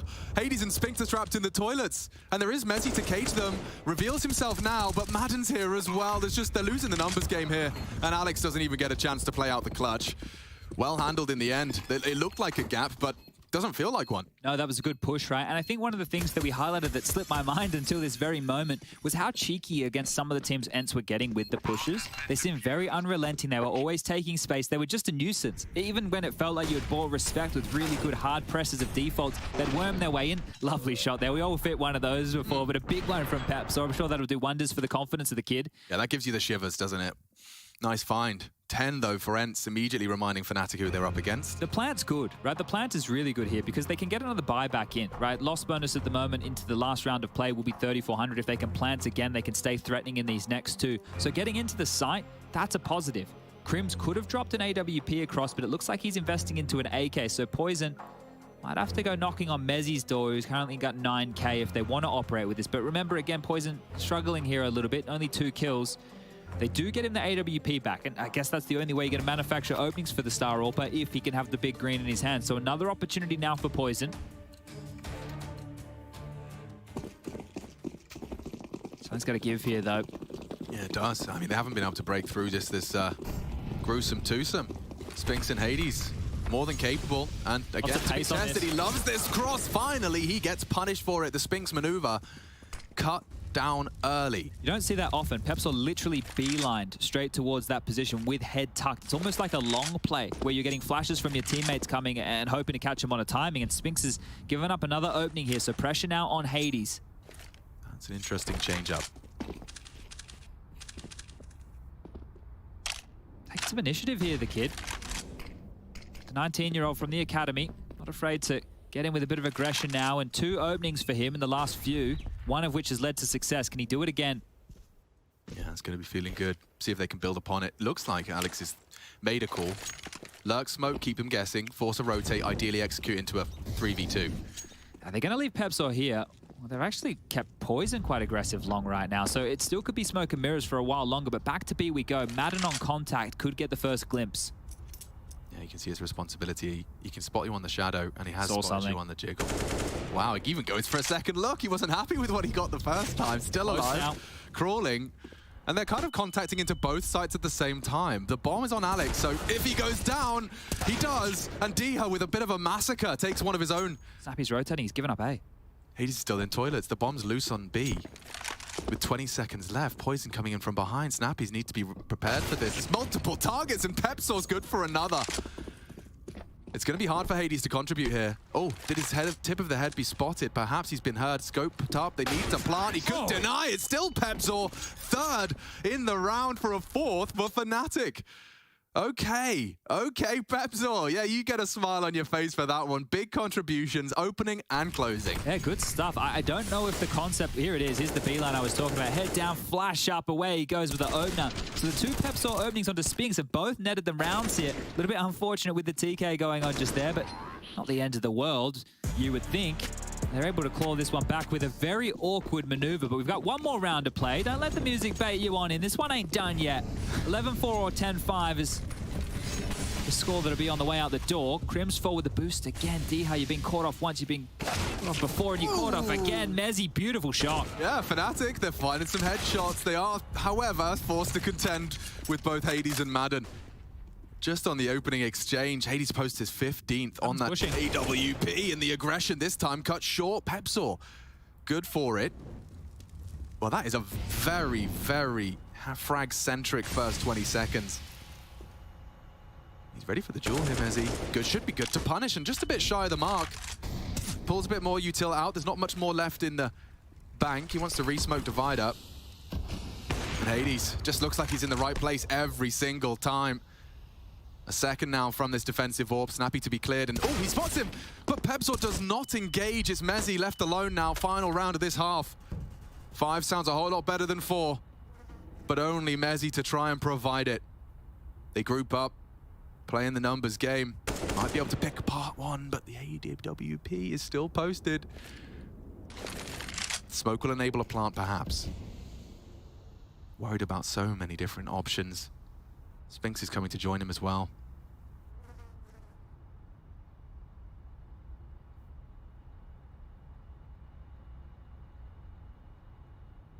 He's taking a bit too much time here. The smoke has faded and the bomb's still not planted. This gets awkward for Mezzi.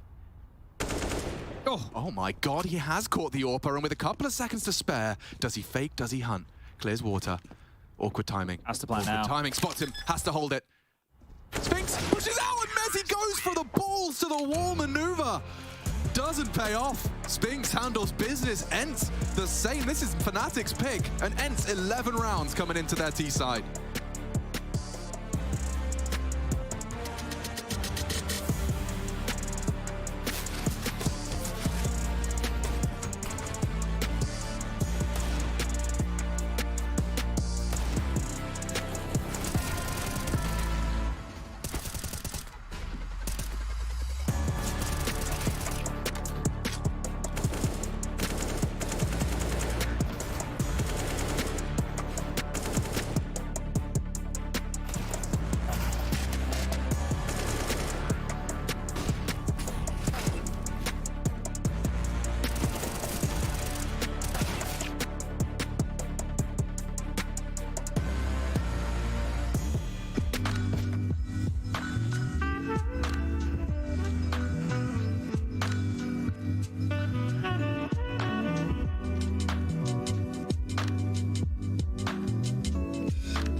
And through ya, I'm coming and I'm bound to pursue ya.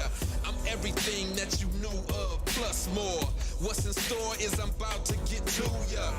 Sleepless nights, better think this twice before you step to me and come and speak with strife.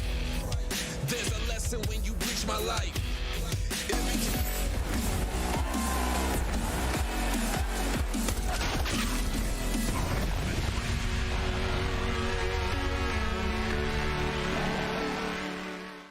Now. I don't see anything. Yellow. Right.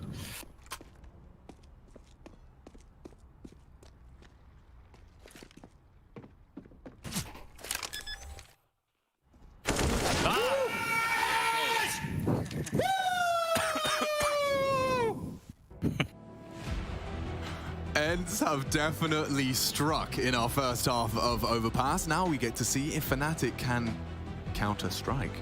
Ooh. In more ways than one. I've got Chad Birchall with me. My name's Machine. And Fnatic are in hot pursuit of a pistol. Well, a little pep talk right here between Alex and Crims has actually been the highlight for me within the first half. Got a multi-kill on the pistol, had some openings for the team, even had a closer right there, but we'll kick things off with the attack. Snappy lining up the heaven smoke, and well, I just said the hero, Pepsil's down. Yeah, Crims, he was great initially. Already the util raining in. It's Alex, though, that does seem to hold them off at the gate. He's got a smoke to divide them, force them into one channel. Doesn't help, though, if your teammates are dead. Already, Crim's gone. Alex dancing around with multiple Ts. He has been met by Spinx's Glock, but still a competitive round after all of this. 2 frags from Spinx to get him in. Can Snappy get him out? Hot water now. Poison. And Mezzi. Hard shots. Good damage. Brought low. This can still go wrong, but bomb should be facilitated. Oh, not far off either. Yeah, Poison starting to crawl 12 bullets. Only needs a couple. One to Snappy. They're both so low. They're still going to hit the shots. Spinx gets them both a 4K. He comes alive, and with 2 HP, it's all he needs. I can't believe they both played on the site like that. It's so crazy. They burrowed in, and that smoke with the escape from Snappy showing himself, I think that's what allowed Spinx to jump up like this, right? So they're focused on Snappy, and then Spinx just goes, what up? 21 kills for Spinx now, and the last 2 on 2 points of health. He doesn't need help. He just doesn't need help. He'll do it on his own. And he has got full util, AK, and full Kev. Watch out for Spinx in round 2. Well, Fnatic need to do what happened to them back here. They need to force by victory, or this one might end quick. I said that, 11-4, 10-5, it might be enough. But if they don't get the force, they're going to be feeling down and out. And eco in the next will be necessary. This scout in the hands of Poison, the Deagle, and Mezzi, they need to stall them out because ENCE are working on the full map press here. The default over towards Bathroom. Smokes are forward. Poison will take contact here if he hangs around. This is a necessity for Fnatic. Now, the fight comes to them a whole lot more here on the CT side. It's just a question of how unified ENCE will be upon arrival. 3 leaning early from the CTs. There hasn't been a geeky little maneuver here to bait out Crims, right? We saw that in the first half. That was wild, but there is a reaggress long right now, Alex. There might be a bit of fight club here with Hades, and there's multiple members. Mezzi and Alex tucked on the other side of the planter box. Yeah, I mean, it's... with the support of Poison, so hard for Hades to break through. He is unlikely to be the first contact, but he is walking in. Nades are drawn. Poison's attention too. And with the back turn, they both fall just as easy as that. Caught slipping. Oh, wow, that was an anticlimactic conclusion. Yeah, hugely so, right? Because you had one player playing anti-flash, the other got caught off guard with the timing, and there was no swing. The bullets were coming through, but there was no swing, so this one is done and like dusted. A bad park, Chad. 0 swings. Yeah, dearie me. Well, down the slide right now, a Fnatic to what could be a loss on their map choice. This is going to be the 13th. The save CZ75 and the Deagle are going to be the best thing they have to bolster going into round 18, and that could get ripped away from them too. Madden is already starting to hunt this one out. Crim's going to peek his head up the fireman pole, spotted. More information has been gathered here for ENCE, and if they really want, they can push the issue. They can rip this armor, they can rip these upgraded pistols away. There's nothing that would sour the mood more than having your bare bones save disrupted. The thing for Crims is as well, is like the CZ's great, up close and personal, might get away with one. If you're very lucky, you get the double.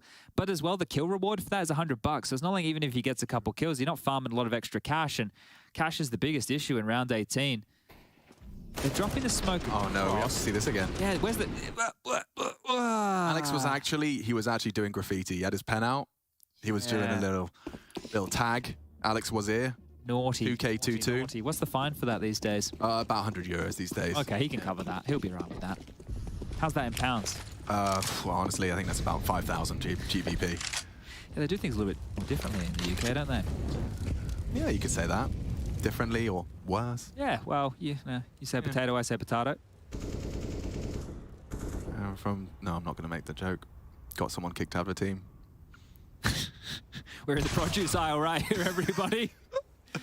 There you go. Mezzi's gone down again, and it seems like ENCE, oh yeah, really are just pulling teeth. Look at that nade as well. On the money. Yeah, right on the nose of Crims. Maybe Crims got something to say next round, because this one's done. Yeah, this one is done. And here's the bigger issue. If everybody from ENCE stays alive, think about the buffer of cash they're going to have going forward here, right? And you could do something very, very quick with 3 MAC-10s. You could do a connector push, spill on out into sewer. You could do a fast B monster play. Why not? Balls to the wall Counter-Strike. Alex is the final one to find. He's been dinked on down. And another Mag 10 kill coming on through. So if you're Snappy right now, the world is your oyster as far as the calls go. You could literally do anything. You could make everybody reinvest with AKs and orbs. You could just keep onto this bonus buy and go fast. You could wait out all the early YouTube. You could do whatever you want. Okay, live with the mindset Snappy has, which is let's just completely milk this bonus for as much as we can. How do we viably walk into 4 M4s and an AWP with 3 Mag 10s? I think one of the cool things you could do early if you are ENCE is throw out a bit of a fake. The CTs are going to be very skittish to use their utility early, and then you could still have enough utility left over on the T side to go for a bit of a double pump. Going towards A with Mag 10s is a curious one, but Mezzi might get caught in a bit of a timing here. Some nades are coming on through. They've already been pushed on back towards the bathrooms, and look at this. Fast over the flames. A massive opener. Poison doesn't even get to play the game. Playtime is cancelled by Diha. Throws on the high-vis. Shake of the head. Mezzi's next on his naughty list as well. The nade's not far off. And Mezzi stands to deliver a double of his own. He's saving this round for Fnatic. 3 kills to the good from the Brit. Not done yet. Alex caught out, sprayed down, and Mezzi forced into the site. Space is taken. Yeah, he may have to. Crimson Peps completely committed to B. They can get an AWP here in the hands of Spinks, and not shabby on the AWP by any means, so they can pressure the site even more. So Pepsor trying to push out, but there's still 55 seconds left. It feels like this round's already been going for ages. Yeah, hasn't opted to drop his smoke, but Crims is there in support. Ideally, you have a direct, viable trade off of this engagement. Mezzi deals with Snappy. He's on for an ace here. Really is giving Fnatic this 5th round just through his own prowess. Spinks, last one to come, evades the nade, and not quite done yet. Pepsor makes a meal of that. He just threw the AWP over the fence right now, so they're not getting that back.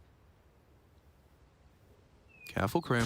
There's an AK in play. Spinks, 1 click could make this an awkward 1v1. Not to be. 5th secure, 4 from Mezzi, and he gets a whole lot of credit for that one. 4 kills there, 18 in total right now. Mezzi, the only one who's trying to chase on down these ENCE members. The next closest is Pepsor with 10 frags to his name. This is a very fortunate double up here. You can see just getting each other stuck there in the divided position. A necessary kill onto Snappy, who was just searching for whatever he could find on the site, and there it is. Ma'am, the ball's gone over the fence again. Oh, God, having to go get it. That is real rough because there's not going to be an AWP out for Poison now. It is just going to be rifles again within the hands of Fnatic. And remember, it was a bonus round. It didn't start fantastically. Actually, I tell a lie. There was the Diha Scorcher. But the middle of the round kind of simmered away. They heated things up towards the end. And you can't help but just imagine, you know, put yourself into Poison's shoes. First day of playoffs, new team, I want to impress. And he hasn't really got to play the game. Every time that orb's been in his hands, he's been completely eliminated. First thing. He needs to activate in this CT half if they want to have any chance, right? The AWP player is instrumental in locking down the site. Either it's presence or it's kills, and he is in the position to find these openings. We just watched Hades show us how scary an orb can be, you know? Just racks him up, lots of easy sitters on the way and rotating between the two. Lovely cam from Rob's team to see the opening default established. The T side of Overpass, I think it's a difficult map to call on, right? I think you add that, you add Ancient obviously to the mix there.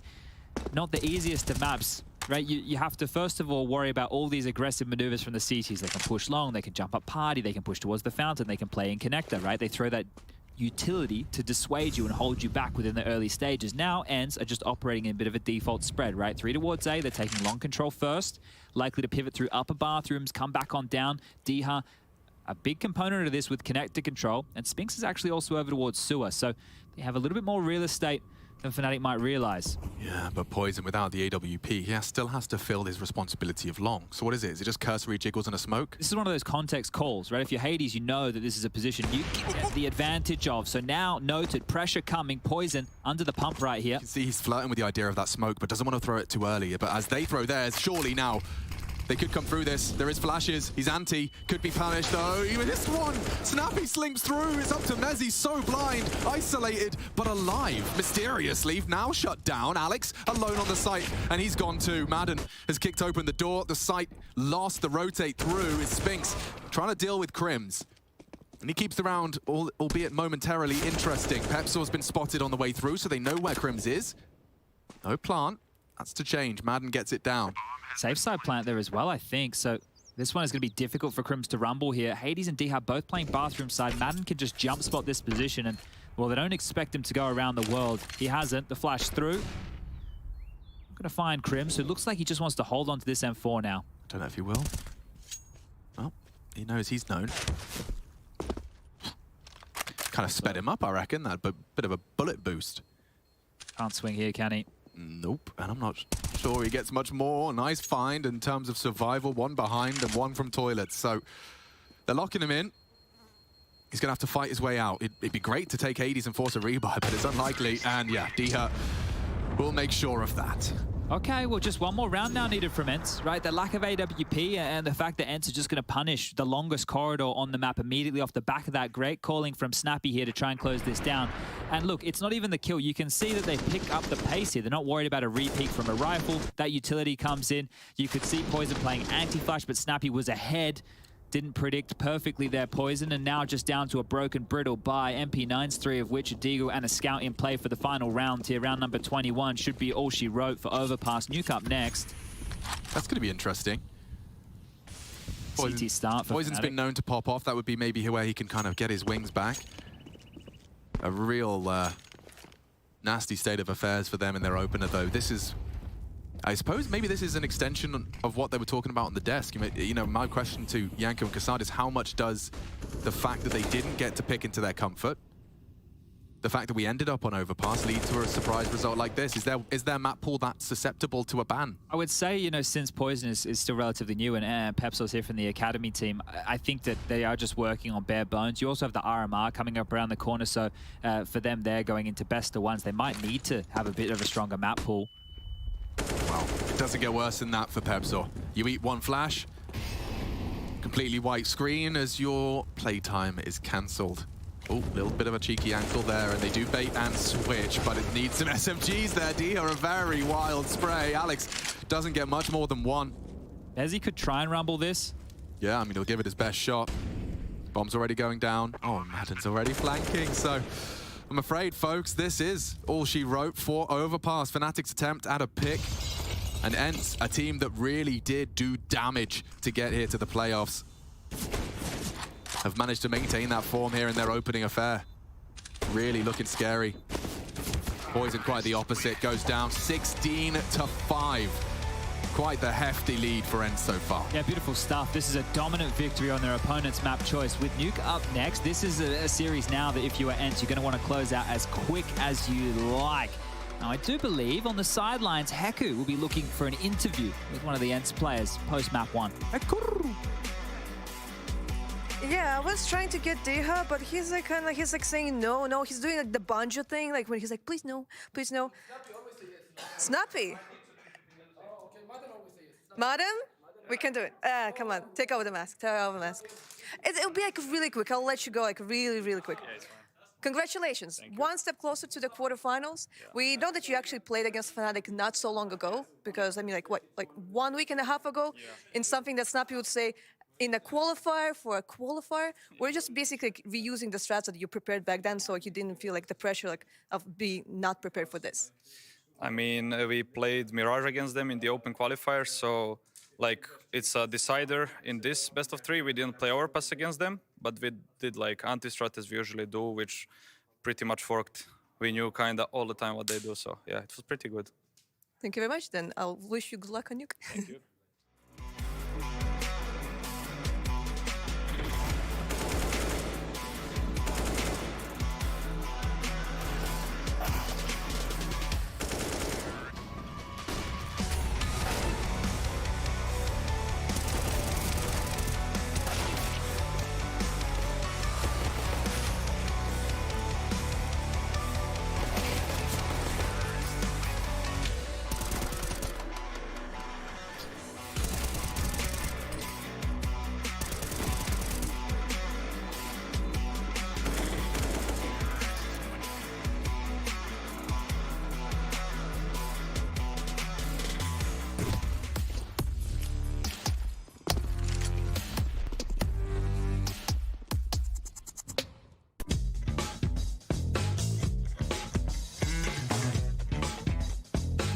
Hey Future Pros! Today I thought I'd teach you all how to do the famous quad boost on overpass. To execute this boost, you must have 5 Future Pros and 1 AWP.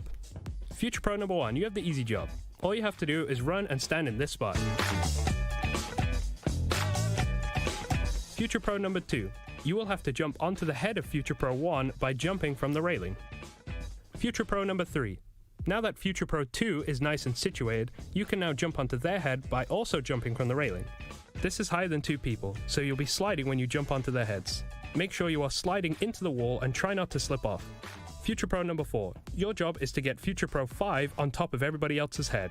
You need to crouch down and let Future Pro 5, FP5, hop onto your head and get in their spot. Lucky Future Pro number 5, you actually get to shoot something. Hop on top of your teammate's head and you should easily be able to jump on top of everybody else's. You will also be sliding when up there, but you should be able to make it around the corner while sliding into the wall. Now you'll have a clear vision to a few spots on B, so take your time and place your shot. Happy boosting!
I need ABC, I smoke heaven.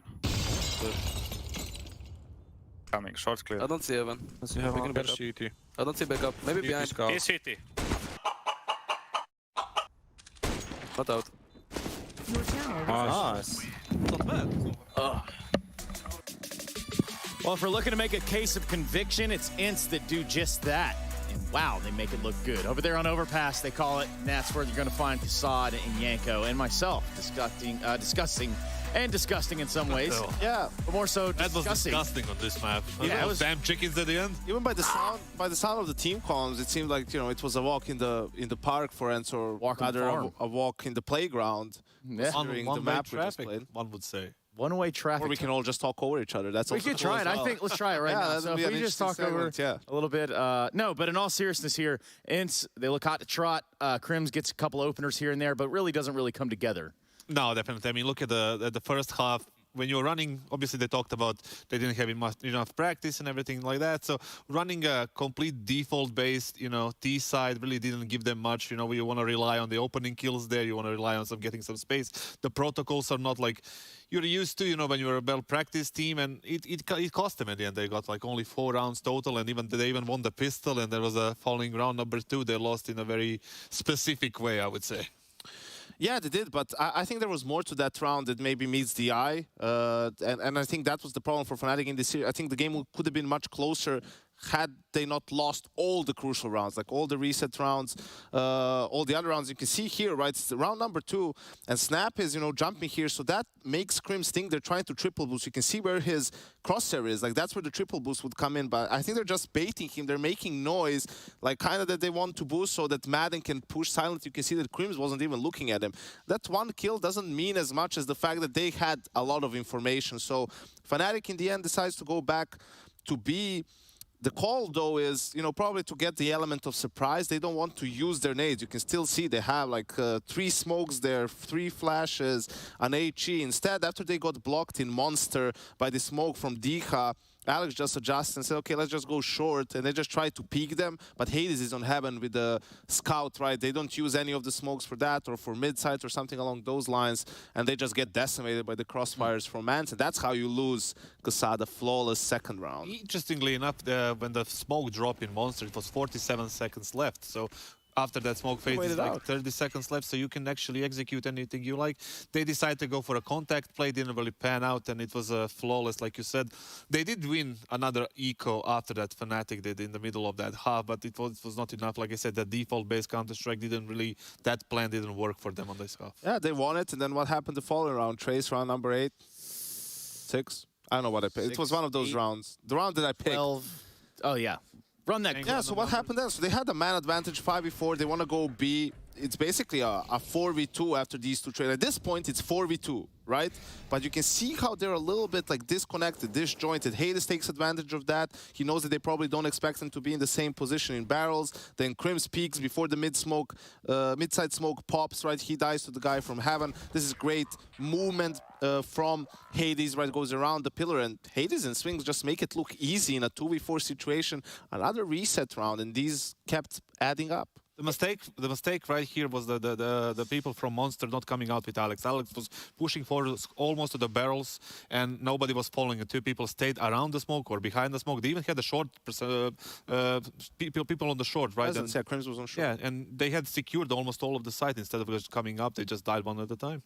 Yeah, and probably to Spinks over multiple rounds in a row. That guy was absolutely tearing him up, and that's why he's part of the aim high head-to-head. I mean, the second pistol round in a 2v2, like both of ENCE's players were red HP, and then Spinks just gets on top of side and gets 2 kills, right? That's also, you know, from 11-4 turns into an 11-7, right? You start kind of, Fnatic has had some good CT sides on overpass with their previous iterations of the roster. That was a single-digit, you know, red HP for the T side, and Spinks just delivered those kills. At the end, he finished up with 26 and 9. We were wondering if he's going to show up in the playoff match. He feels comfortable. He feels like, you know, he can do whatever he wants, and that's what he did. Pretty much whatever he wanted, and delivered 26 kills. And he is one of the main reasons for the 1-0 right now. On the other side of things, like Poison, nowhere to be seen, and it was one of those bad games that you also actually noticed, right? I mean, there was a round where he's watching short in the smoke fade, right? He has a clear shot on the guy, misses in the pistol round as well. Like, yeah, the pistol round especially, like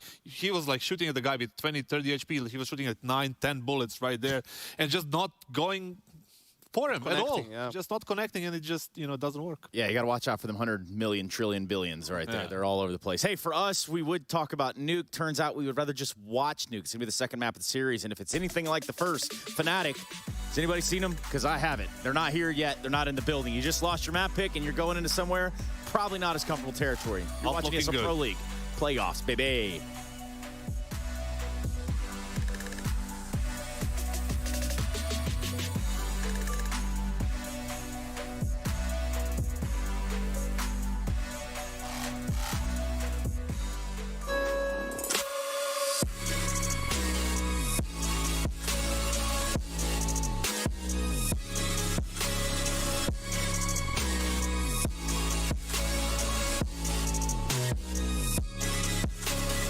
Love it, you wear it.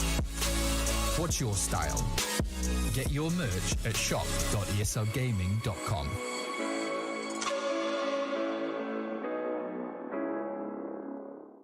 Choose nades, choose a smoke, choose a flashbang. Choose team badges to support your favourite CSGO team. Choose an ESEA Premium membership. Choose routes you know bring in wins. Choose pro video tips. Choose the fan club wars. Choose behind the scenes content. Choose good grades. Choose guns you know you can shoot right. Choose Choose Bingo. Choose the equipment you know is going to get your team the win thanks to heat maps. Choose the CSGO Hub Premium, the complete package to help you and your squad achieve all your CSGO goals.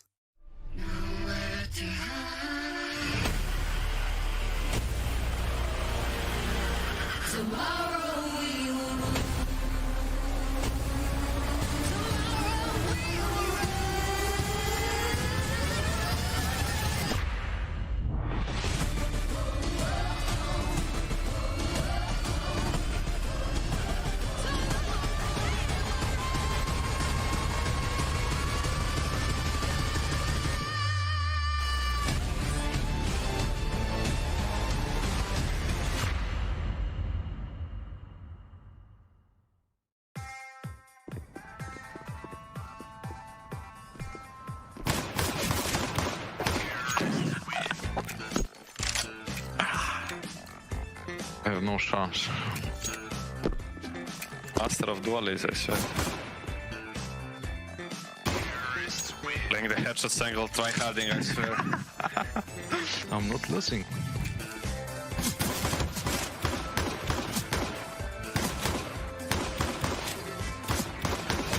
I can't see anything.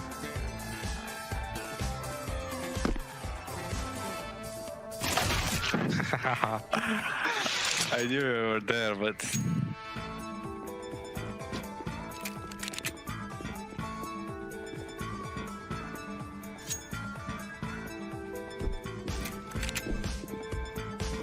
Where are you? Hello? Oh damn, please. Why did I choose Dualies? I don't know. You're trolling.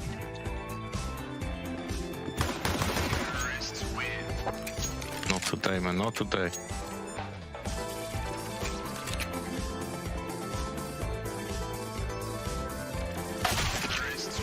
Are you playing Sound Volume 1, man? No, not that much.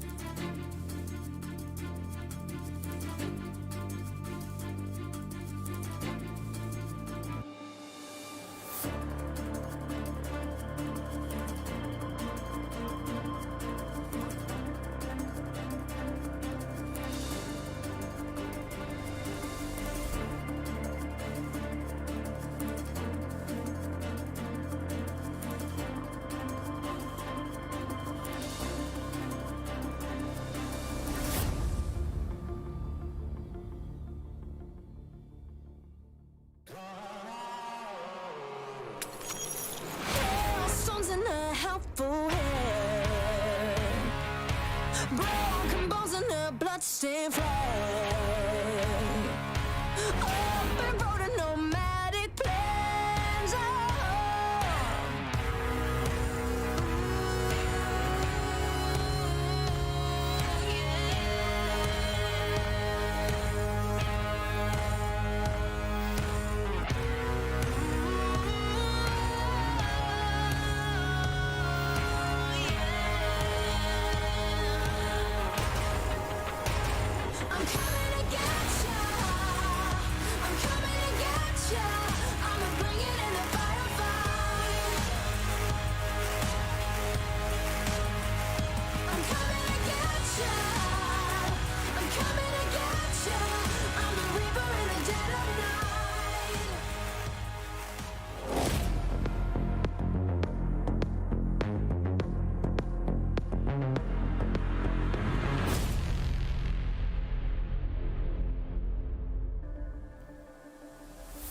Playoffs kicking off with Fnatic, ENCE, and ENCE launching themselves into the second map with a very convincing first. The desk breaks it down. I've got Chatty B with me to get ready for Nuki. Smiles on faces. Looks like Spinks is having a good time, and he should be, especially after map number 1. Now we turn our attention to Nuke. The positives for Fnatic, they get the CT side, but there's a big question. How much respect are ENCE going to give them here? We know Snappy likes it quick. We know he likes it fast. And if they can't batten down the hatches towards that top site, things might be over quickly for Fnatic here. things live right here, right now. Yeah, Nuke can play out in a multitude of different ways, but there is definitely the exploitation of those rotations. If you are up against Snappy in his A game, you can just end up feeling like the round is done upon those entries. If you aren't able to get the pieces back into play, some awkward retakes could be ahead of Fnatic. But it starts with a pistol, Chad, and I can't believe I'm going to do it, but I think it's an important one for Fnatic, just for the confidence, not necessarily for the scoreline, but we need to see that they're going to remind themselves that they are here to compete in the playoffs. I've said to Kevlar here for Fnatic on the CT side, so they want to fight, right? Nothing tricky with utility, no defuse kit here, so necessary that they hit the shots when offered their way. 4 towards Yard, Hades up on the silo, and the 1x bet odds are heavily favoring ENCE here. Chill your beans, Alex. Info. Poison confirmed. And, ooh, spots another, so at least 3. Needs a good start, Poison. Really does. And, oh, great click. More to come. Another head. Just a pixel. He's unable to convert just yet. It's Diha's P250 that enables a long-range engage. Dancing in Warehouse. Here's the descent. Poison has to call for rotates, but he's ready for Madden. Doesn't manage to find the head. Well caught by our Obs team. Rushley on the 1s and 2s. Crims running out of HP himself. Just 9 for him. And this does get awkward quick. Madden still maintaining Yard, completely cuts off Secret and Vent rotate. He was holding 2 fights there, Madden, and now Diha's taken up towards the ramp room as well. Astralis plant will go down, and real problems now. Look, there's still a fight. Madden is such a nuisance. Just by existing. A good click out of Pepsor could change the dialogue, but it's Crims that actually manages to lay it down. Good shots. Madden's a problem. Ramp is going to be pushed in now, and Spinks has missed his chance. Crims with the low HP isn't dead yet. Ow! Somebody kill him. Pepsor does, but poor Crims, he's doing it all with low HP. How has this 9 HP got him this far? Time-sensitive mission and no kit. The doors are open if he could just hit the first click. It's Snappy, and he's unruly with the jiggles. Holds his nerve. Crims has to take this shot now, and Snappy, just by virtue of the clock, leaves with the pistol. An admirable attempt, though, from the King of Kings. Crims falls. ENCE take the T-pistol. Crims has been sharp, right? We noted his deagle, his AK jumping shot there early on overpass as well. So getting the bullets in the right direction, not seeming to be a problem here, but it needed a little bit of help. And, well, as true to form, as we had on map number 1, after the pistol was played, then we have a little bit of a tech timeout because, well, we need to fix our mics. We need to make sure that there's no hand warmers all over the desk. But Madden was a nuisance, right? He was just keeping so many players occupied. And even the fact he's not getting a lot of kills, he's getting a lot of space, and that is allowing this bomb to go down towards the lower side, them to fortify into the post plant, and to essentially pick up a pistol. Now, I want to talk about something from the group stage, right? Obviously, more Counter-Strike has been played throughout the couple of weeks, but one of the keys for Fnatic was how good they were in the pistols. They were the second highest rated team over all groups as far as pistols would go. Oof, that is now, high. you think about the pistol they won in map number 1, well, they lost the 4-spy. Right here, they lost another pistol. So for them, this is down in the dumps. If pistol stats was something that was positive for you before and a bit of a win condition, well, you're going to need it here against ENCE, who are looking hot. Well, Chad, if memory serves, I think the win conditions for Fnatic to qualify were popping off was also Poison. You know, he was actually at the top of the scoreboard in many of their affairs in their group.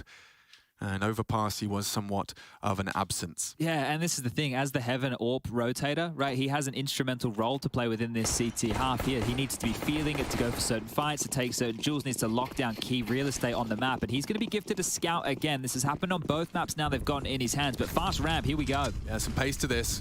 Crims will hear them trundle. AKs, Mac 10s, and he doesn't even get to pull the trigger. Snappy beheads him and descends immediately. Call it off, ref. I would throw on the tower right now and opt for the save here. Right, don't hand over anything else. Give yourself a double dip. What is the point of going for this right now? The site's already lost.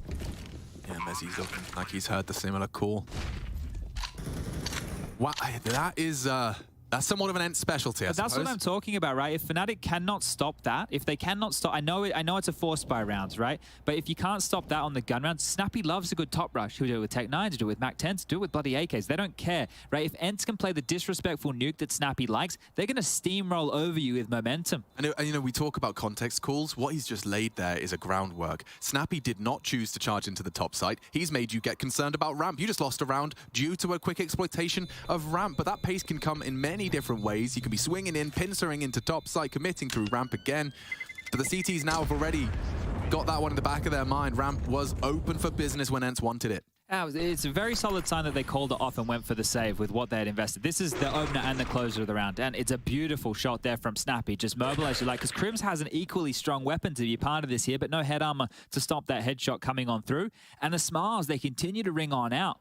But the question now for ENCE is we've dealt with it once, we need to deal with it again. Crims is back in, this time a P250. There's a few smokes in play.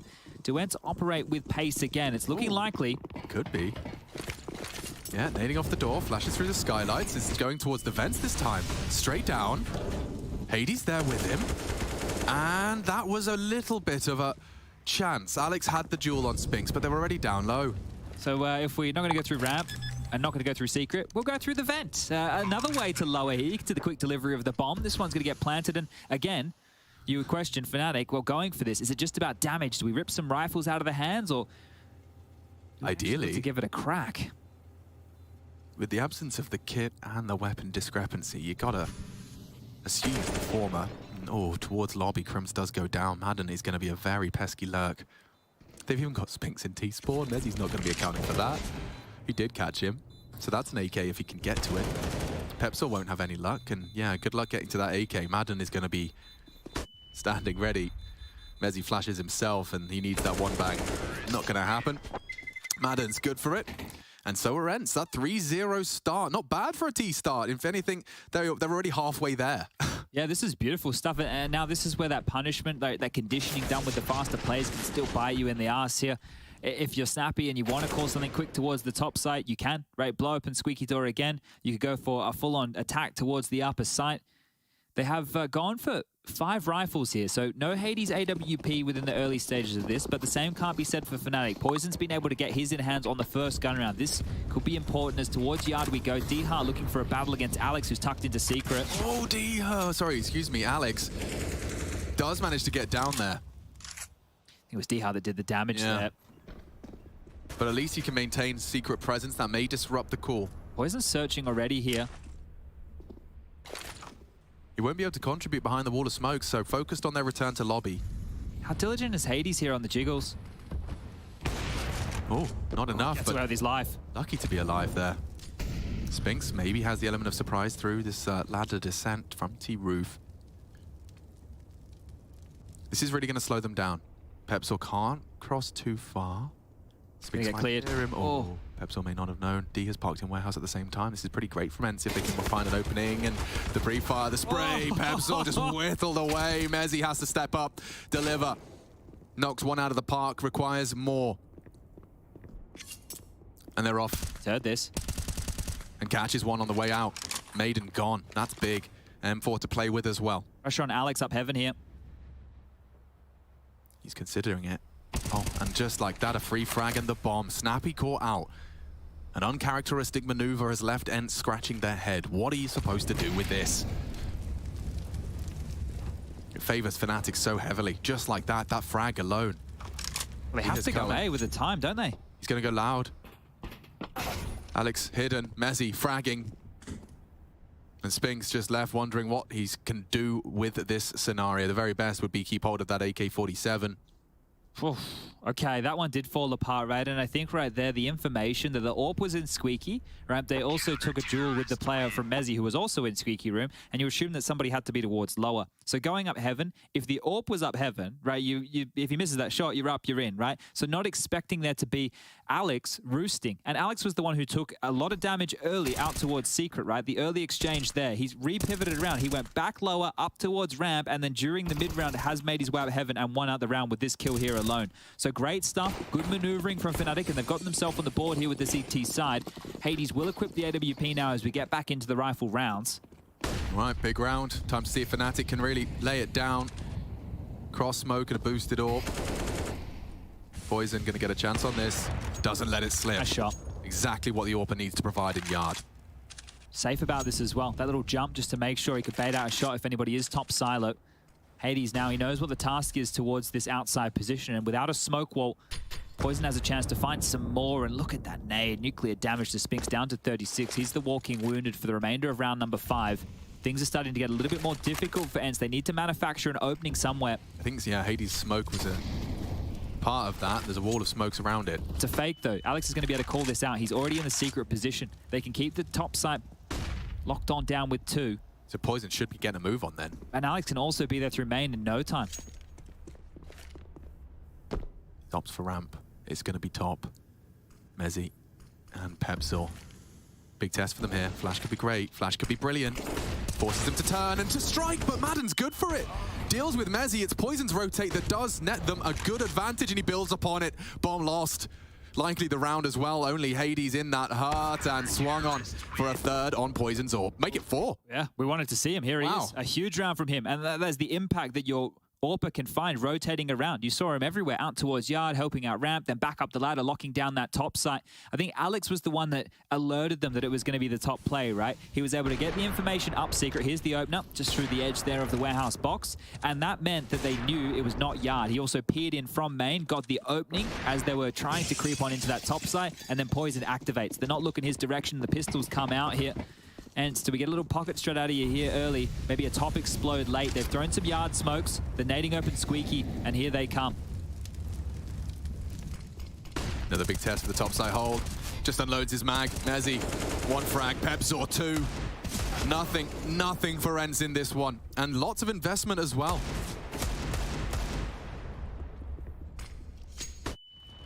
Just shut down. Just absolutely dismantled right there. So Pepzor really just throwing his body into it as well, dropping off the hut and taking that fight. I think he wanted some of those lower buy kills, as we see the little grin on the 19-year-old's face once more. But this is good for Fnatic now. The 4th, almost destined for them here. Here's a little drop-off. Molly on the hut, has to get involved in the action, and hello. But this is it. It's just pistols for ENCE now. No armor behind it. Some deagles, and they can always be threatening. We saw a round over an overpass fall apart against the pistols for ENCE. That was an opening from Pepzor, and then they were able to build off the top of that with the picked up AK-47. Nice deep nade. Light damage done. Ahead of it is Madden looking for heads. No slip-ups allowed here for Fnatic. Spinks has already managed to knock the head off of Poison, so that's a very expensive rebuy.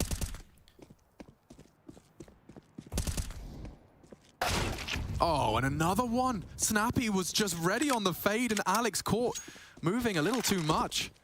Could be some issues now. There's an AWP, yeah, there it is. Where did Poison go down? It's been equipped and juggled back. It must have been aggressive. Yeah, I'm trying to look for the little X on the radar right now, but can't see it throughout all the blue. Either way, I'm sure we'll find that within the late round 3-on-3. A free cross to secret fight here. Yeah, what's he doing with the AWP in hut versus Nico? Yeah, that's punished immediately. And if this translates into a round, this is going to be unforgivable. Fnatic needed a 4th and needed it clean to build the bank, fill the coffers. And Mezzi to be cleared. Wow, good on the fight with the AWP. Should be easier from now, and Snappy falls as well. So damage has been averted. That could have been real problematic. I'm still questioning what he's doing in hut with an AWP against the light buy here. Maybe they weren't expecting it to be the pistols, but regardless, they do mop up the mess. They retain that AWP, so they avoid drama. But there was a real opportunity there for ENCE to start the tilt, really building up over there for the Fnatic side. The fist bumps will come in. No timeout called here for ENCE, so Snappy must have a clear plan that he's, as I say it, the timeout comes on through. So Saw deciding now that it is the chance to have a bit of a conversation. Coach, and actually praised a lot by the members of the team of ENCE, the last remnants of the Finns. He's having a bit of a chat just to discuss through this next round of play, because it has been 4 consecutive rounds here for Fnatic. Yeah, you have to look in the bigger picture of ENCE, just how impressive it is that they are, now once again boasting a competitive top 10 team with a very diverse cast of talent in the realm of Counter-Strike. Spinks was popping heads in the FPL realms, and a lot of people were talking about Diha. To see them combined with Madden, an experienced leader like Snappy, Hades as well has been one of the highest rated members of the squad. Closing rounds with Spinks. I think one of the keys here as well is, and I don't know if Natu meant to do this, but I feel like ENCE have almost become the Polish team just through Diha and Hades alone, right? I know that there's a lot of other Polish names out there, but in terms of competing within the realms of the top that you're talking about, these two are the ones we turn to in modern Counter-Strike. Poison up and over here, hoping to grab a little bit of a glimpse. He is very brazen with this peak. Diha makes it clear they've slipped through. Presence is there, and nice damage is noted. Crims, Crims! He nearly takes 3 on 1 spray. Snappy bleeding, limping, and completely deterred. Diha to activate through main. Alex slinks back into a defensive position. A hard clear required, but Diha on a slink of his own. Look at this maneuver. Yeah, is Mezzi going to clear? It's coming down to the timing here if Mezzi's worried about a player perched on his position. But speaking of perches, Diha's getting up on a huge one right now. SpaghettiOs. Crims might have a look. It's too loud. So loud. Oh, they could lose the whole round here.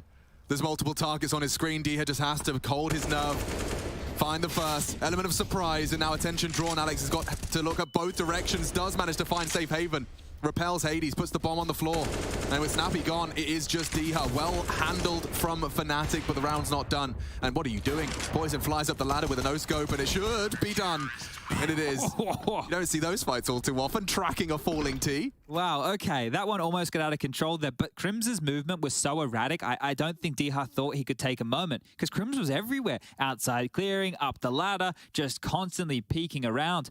So Diha there, I'm sure he would have liked to have found out more information, but a great round from Crims here, just shutting down this ramp play before it gets out of control. And this is what I'm talking about. He's just strafing, jiggling, you know, at any moment Crims turns around, so Diha takes what he can get.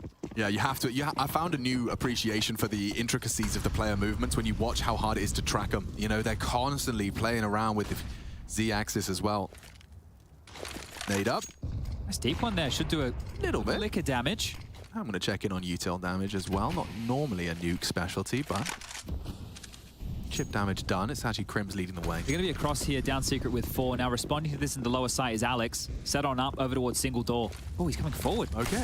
Not bad. They may push through. He's ready for this. And one of the 3 on the other side of that smoke. He will go down to a straight bullet, but it is up to Pepzor to hold them at bay. Crims combines and just deters ENCE completely. Spinks left in the lobby. And 6 for Fnatic's defense. If there was any doubt on the rotation there from Fnatic, as soon as the bomb jumps through the smoke and goes down, you're like, yep, all right, I'm rotating. Like, I'm there. I am going to lock this thing on down. ENCE will not be getting their hands back on this prized possession. So it seems very scrambly here from Alex. But he actually, with this space and the bomb getting dropped, finds the team a whole lot of information. They get the kill through the smoke, probably not what they were looking for, and they continued through off the virtue of that kill. Now back into the buys here. ENCE have been blanked for the last 6 now without a plant. Need to get something going on this T side because Fnatic are looking good. Poison ready to rock and or roll. He has the support of Alex again. Madden's been unable to set up on the roof. He must have been heard. Well, the flash... Oh, yeah, he's been spotted now. Madden, dead man if he releases, and no, a missed shot. Poison getting toyed with. Madden just throws his head in the vice instead, and just like that, the whole round falls apart for ENCE.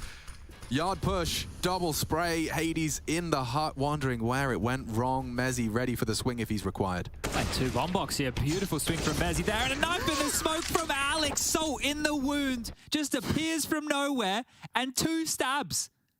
2 stabs! Yeah, who needs a backstab? Let's really remind them of what they're up against. One of the things right now for ENCE is, and I was talking about the pace and the punishment, it hasn't just been direct top hits, it hasn't just been ramp rushes like we saw within the earlier stages, but the rounds have still been quite direct. All right, we've got some space, we initiate elsewhere. All right, we're looking to a top split, and heads up Counter-Strike right now is working for Fnatic. If ENCE is able to start slipping players down secret, which has been denied, right? Think about how many times we've seen Alex or Mezzi go down there to make sure they don't get that room. If Diha's not getting the space, how are they going to play out the mid-rounds with all those yard smokes, right? So this is the thing for ENCE right now. Do you take a lot of pace, right? And Madden as well with the repick there. You thought he had enough of a warning. This is the double up from Alex, very fortunate onto the second. You know, you think he had enough of a warning after the first shot, but Poison is happy to stick around and take a second. What a way to just shut down a whole yard play. And then Alex decides he gets a 3rd with the knife. That's crazy. Naughty. Spinks feeling a bit silly after that one. Still no plant. 7 consecutive rounds. Pistols again. The pace worked for them initially. That 3-0 came by virtue of ENCE with pace. Mezzi down to 9 HP. So vulnerable to a Deagle or a Tech 9. Will have to fall back. Now, Crims has been so good for this ramp position, and often he's actively holding it. Spinks is cleared close. A well-timed incendiary to stop that play. Yeah, right here for Fnatic, right? They've already built a bank. If you just take a bit of inventory right now as far as the finances go, you have multiple players over 10k. So even if they lose a couple of guns here, it's not the end of the world. I feel like Diha's been fortunate to find that one. I don't think it's going to spiral out of control, but this is a player slipping into the backlines. I was just talking about their inability to do that now. So Diha's down secret. How do they respond to this? It's up to the 2-man setup as well. Poison's finished off that Diha threat. And, oh, slows them down. Does not frag them, though. As down the vents they go. Rotates to be required. They want to plant. They haven't had one. And now the bomb's once again loose on the floor. It could have been a plant. It won't be. And Crims makes sure of that. Great shooting from him. Just some housekeeping in that lower bomb site. and sweeps the Deegs under the rug. Well, if we're going to talk about the players being activated here, you've got something so far from Alex with Impact, Mezzi with Impact, Poison, and Crims. So far, the individuals on this team are doing exactly what they need to do. I think all of them have had at least one multi-kill, and we're going to get the third tactical timeout called here from ENCE. So if the scoreline didn't tell you they were under the pump, if the fact they haven't got the bomb down now in 8 consecutive rounds didn't tell you they were under the pump, Saw calling the third timeout within the first half of their map choice when they're looking like they're floundering on this attack, that's going to tell you they're really struggling here. This has always been one of the many nightmares for teams that favor Nuke. You want to pick it, you're going to have to be thrown into that T side first, an unfavored side, but also, I mean, when you get off to a start like Fnatic have, look at their money, Chad. Like they probably haven't had one Deagle smoke round after the initial 3. Yeah, they're not very worried, are they? Max money, essentially, for everyone other than Alex. Investments guaranteed for the rest of this half. Now, opening kills are few and far between right now, only 3 of which have come in the favor of this ENCE roster within their T side, and those 3 came pretty early on. I believe 2 of the 3 were in the pistol round. Well, not in the pistol round, in the first 3 rounds. He's trying to get out T-Vent early. Now, we've seen some players make magical moves. Furia, Robs, love this. Madden, this time, completely repelled by the flame, but he lives on. Alex took a lot of damage during all of that there, right? He's down to 9, so at least that's something, but it's unconfirmed. Oh, mollied him out. Nice. CT vent clear. Madden with the util to finish the job. Re-smoke implies Heaven presence. Mezzi posted up in a rather aggressive hut position if they do get inquisitive. Look where Diha is. Oh, he is. Alex was traditionally containing a lot of these plays. The fact that they were unable to get away with that means Diha has a lot of space. Do they operate to break some windows here before Diha smashes it? Sound cues are required to leave. Crims would be within earshot. I think they're just weighing up their options here. Really is on Mezzi, isn't it? Yeah, really a lot on his plate. Aggressive on the fade. He's backing himself in this fight. Mezzi prepares himself. Caught off. Madden, another contribution. He has double entered into this site, albeit late. It's Pepsaw that tries to make that top site a little less safe for them. Swings out. Hades is not going to let that one go. And now Crims in a clutch. Oh, he actually spotted the bomb. He makes things awkward as they lead through. Hades has given him a 1v1. Working out where Diha is. He was the late presence low. Loud now from Diha. Crims looking to come up clutch. So loud. Does he have to go top with this? It's a quick run. 10 seconds. He might just have time. Crims has to let him go here.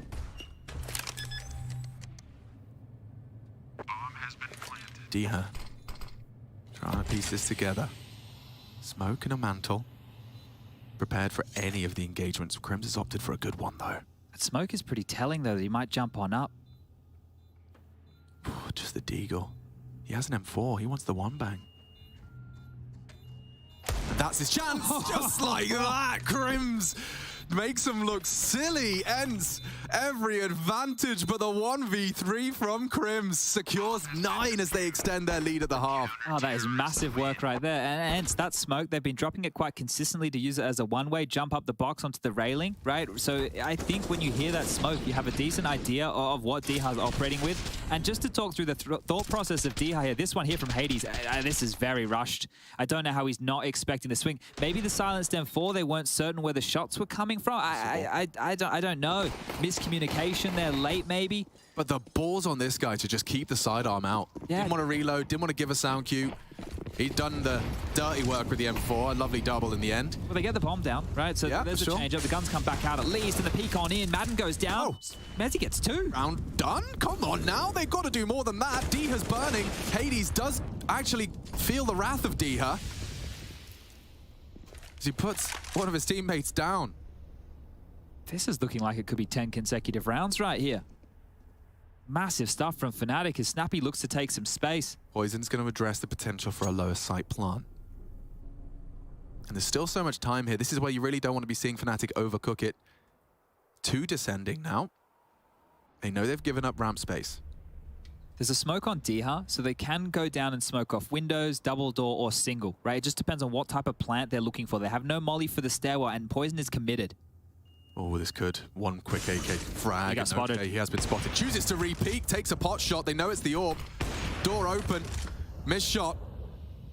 And now Gap is being taken into the smoke. He does connect, but now multiple targets is Pepsor to ensure the 10th. Poison missed the 2 shots where he saw the guy and hits the 3rd where the guy's in the smoke. So, look, he recovers, and I cannot believe we have 10 consecutive rounds right now. And if you're sore over there, do you want to take another timeout? That would be the last timeout used within the first half. Your team are looking like they're only going to walk away with 3 rounds. Now, we were speaking about overpass. I said 4 rounds. It means that Fnatic can be competitive. Well, they went and lost the pistol and then... well, the game. But right now, I feel like ENCE, you're going to want 5 here. You're going to want 11-4 CT side nuke. It's not what it used to be. I know that they were looking solid on their CT half, but Fnatic, they are here in a big way. Yeah, so's Poison as well. When he has been tested on Yard, he has delivered what's been required of him. In sync with the leader, Alex, and his partner in crime for this Yard hold. Snappy's down the vent here. Yeah, it cost him a great deal of health. Not Snappy, sorry, everybody. The other S. Yeah, but Spinks, no less, has managed to get across. And, well, we have Diha crossing silently as well. Interesting angle adopted by Mezzi. You can imagine with the Tech 9, it's not where you're pre-aiming. Poison poised. Oh! Deleted. Snappy. Perfect. Dropping into the site is Alex. This is huge from DR if he gets the timing here on Mezzi. He can catch Mezzi. They can just dip down the vents. If is a big function, though, as Spinks' dig is good. Mezzi's distracted. Spots him. Does see him. But Fnatic rumbled a little here. The frags keep coming. They juggle that AK across. Snappy with 1. Spinks using it now to post his 4th frag. Bomb open. Planted safely. Mezzi trying to come up clutch with his teammate. It's Crims and Mezzi. No better pairing for this. They got so much money, they may as well. Lobby to be cleared by Crims. Squeak uncertain as of yet. Back turned. Does it just in time. Spinks has let slip. There's room for this. There's util. He does force a 1v2. Good shot out of Hades. Mezzi trying his luck. Knows one site, knows one CT. Has misused his incendiary. Forces wide on the flash, isolates the duel, and now running down Madden. It's time sensitive. Madden trying to play with the sound cues. Mezzi, does he have the time? It might just be there. Should, could, is 11. Saved, and a 2v4 from the boys. Not only Crims clutching up, but they've done it with 2. That is wild. How much did ENCE have to do there? Snappy hits the absolute scorcher right onto the head of Poison, coming out squeaky door here. What more do you need? Yeah, like Dihar at this point, you can see he just wants to isolate that vent rotation. This one here should have been dead to rights for Spinks. Rough stuff. He knows that Hades was trapped. He tries to get some position on Madden, does. And then just the timing, just enough to get the defuse across the line, and cool as a cucumber right there. A bit of a smile from Mezzi. But we look like we're destined for a 3rd here, ladies and gentlemen. Not what I was predicting after Overpass, Chad. Fnatic's pick and trounced. Now, just quickly, Alex, I know this game has been a little bit odd. A timeout called, and actually Crims has gone into a double AWP setup. Now, Crims kind of falls into the not known to be an AWPer category, kind of like Rain. Career one time. Right, so look, Crims is playing ramp, but sure, why the hell not bring out the AWP? Things are going swimmingly right here. Looking likely to be the 12-3. They never came back to that quick ramp, did they? Crims very quick to contain that. And he is going to take his AWP over there now. Probably just getting bored of not seeing much. Hades is actually bringing the AWP fight to him. If they're boosted, he's just posted. So ramp is maintained. D here again on his typical adventure. This is the first step in the process. It's just Alex responsible for this, and he's getting a bit... well, he's flirting with some aggression. Hanging out on top blue. Certainly potential to exploit a Diha over the top of that box. All of... ooh, Alex, get out of there. He wants to disrupt, enable, or disable the cross. Diha might have to brave the flames to go through. And Spinks has just destroyed Lobby. The Poison and Pepsor shut down. I think they re-aggressed instantaneously upon the presence Yard. They really need this round. Madden must get this kill onto Alex here. And he will. A 4th. Compulsory 4th, and it comes to them. The aggressions of Fnatic CT side have been cut short. Poor Crims out of position with this AWP, and really not the weapon for the job. A 1-on-5 retake. Listen, I haven't got the stat in front of me, but I reckon I can say with 100% certainty, Crims has never won a 1v5 with an AWP. I think I would probly be agreeing with you right there. I just had a look. Since early 2013, he has 500 AWP kills on record. All right, well, here's another 5. Next half, 11 though. Fnatic are really starting to convince us that this was not the 2-0 sweep. Overpass indicated. We are going to swap sides. The punishment has been felt. ENCE's T-side woes are over, and we swap sides when we return.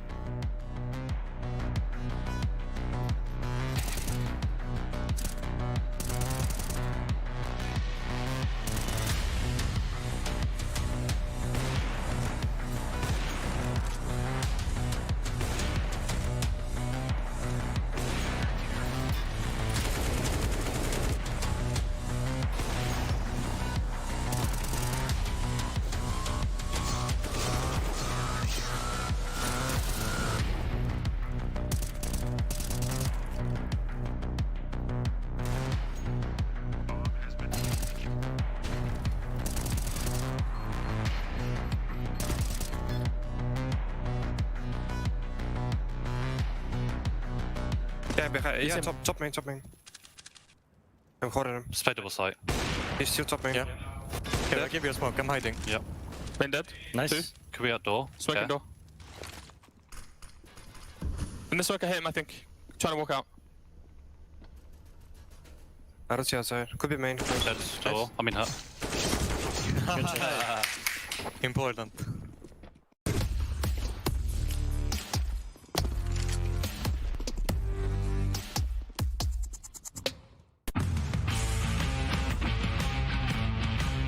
Hey Future Pros! I saw Big doing a nifty little boost on Nuke during the European Minor Open qualifiers. So I thought I'd quickly show you all how to recreate it. To do this boost, you'll need 2 Future Pros and 1 AWP. Future Pro number 1, you'll be acting as the stool. It's important work and your contribution is appreciated. Run over and hop onto the far left railing and crouch down. When Future Pro 2 is on your head, stand when they jump and then just chill out. Future Pro number 2, you will get to have all the fun. Follow Future Pro 1 and get onto their head using the close railing. Jump again to allow your stool to stand. Now aim towards this gap and line yourself up so this railing lines up with the edge of the direct close wall. Position your scope so you're aiming just below the painted blue section. Then fire your AWP when the timer is just about to change from 148 to 147. Here you can see the exact moment when Searson made his shot. And that's it. With a bit of luck and a willing teammate, I'm sure you can hit this shot at least 1 in every 100 rounds. Good luck.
Jumped up right. Didn't her? I think so.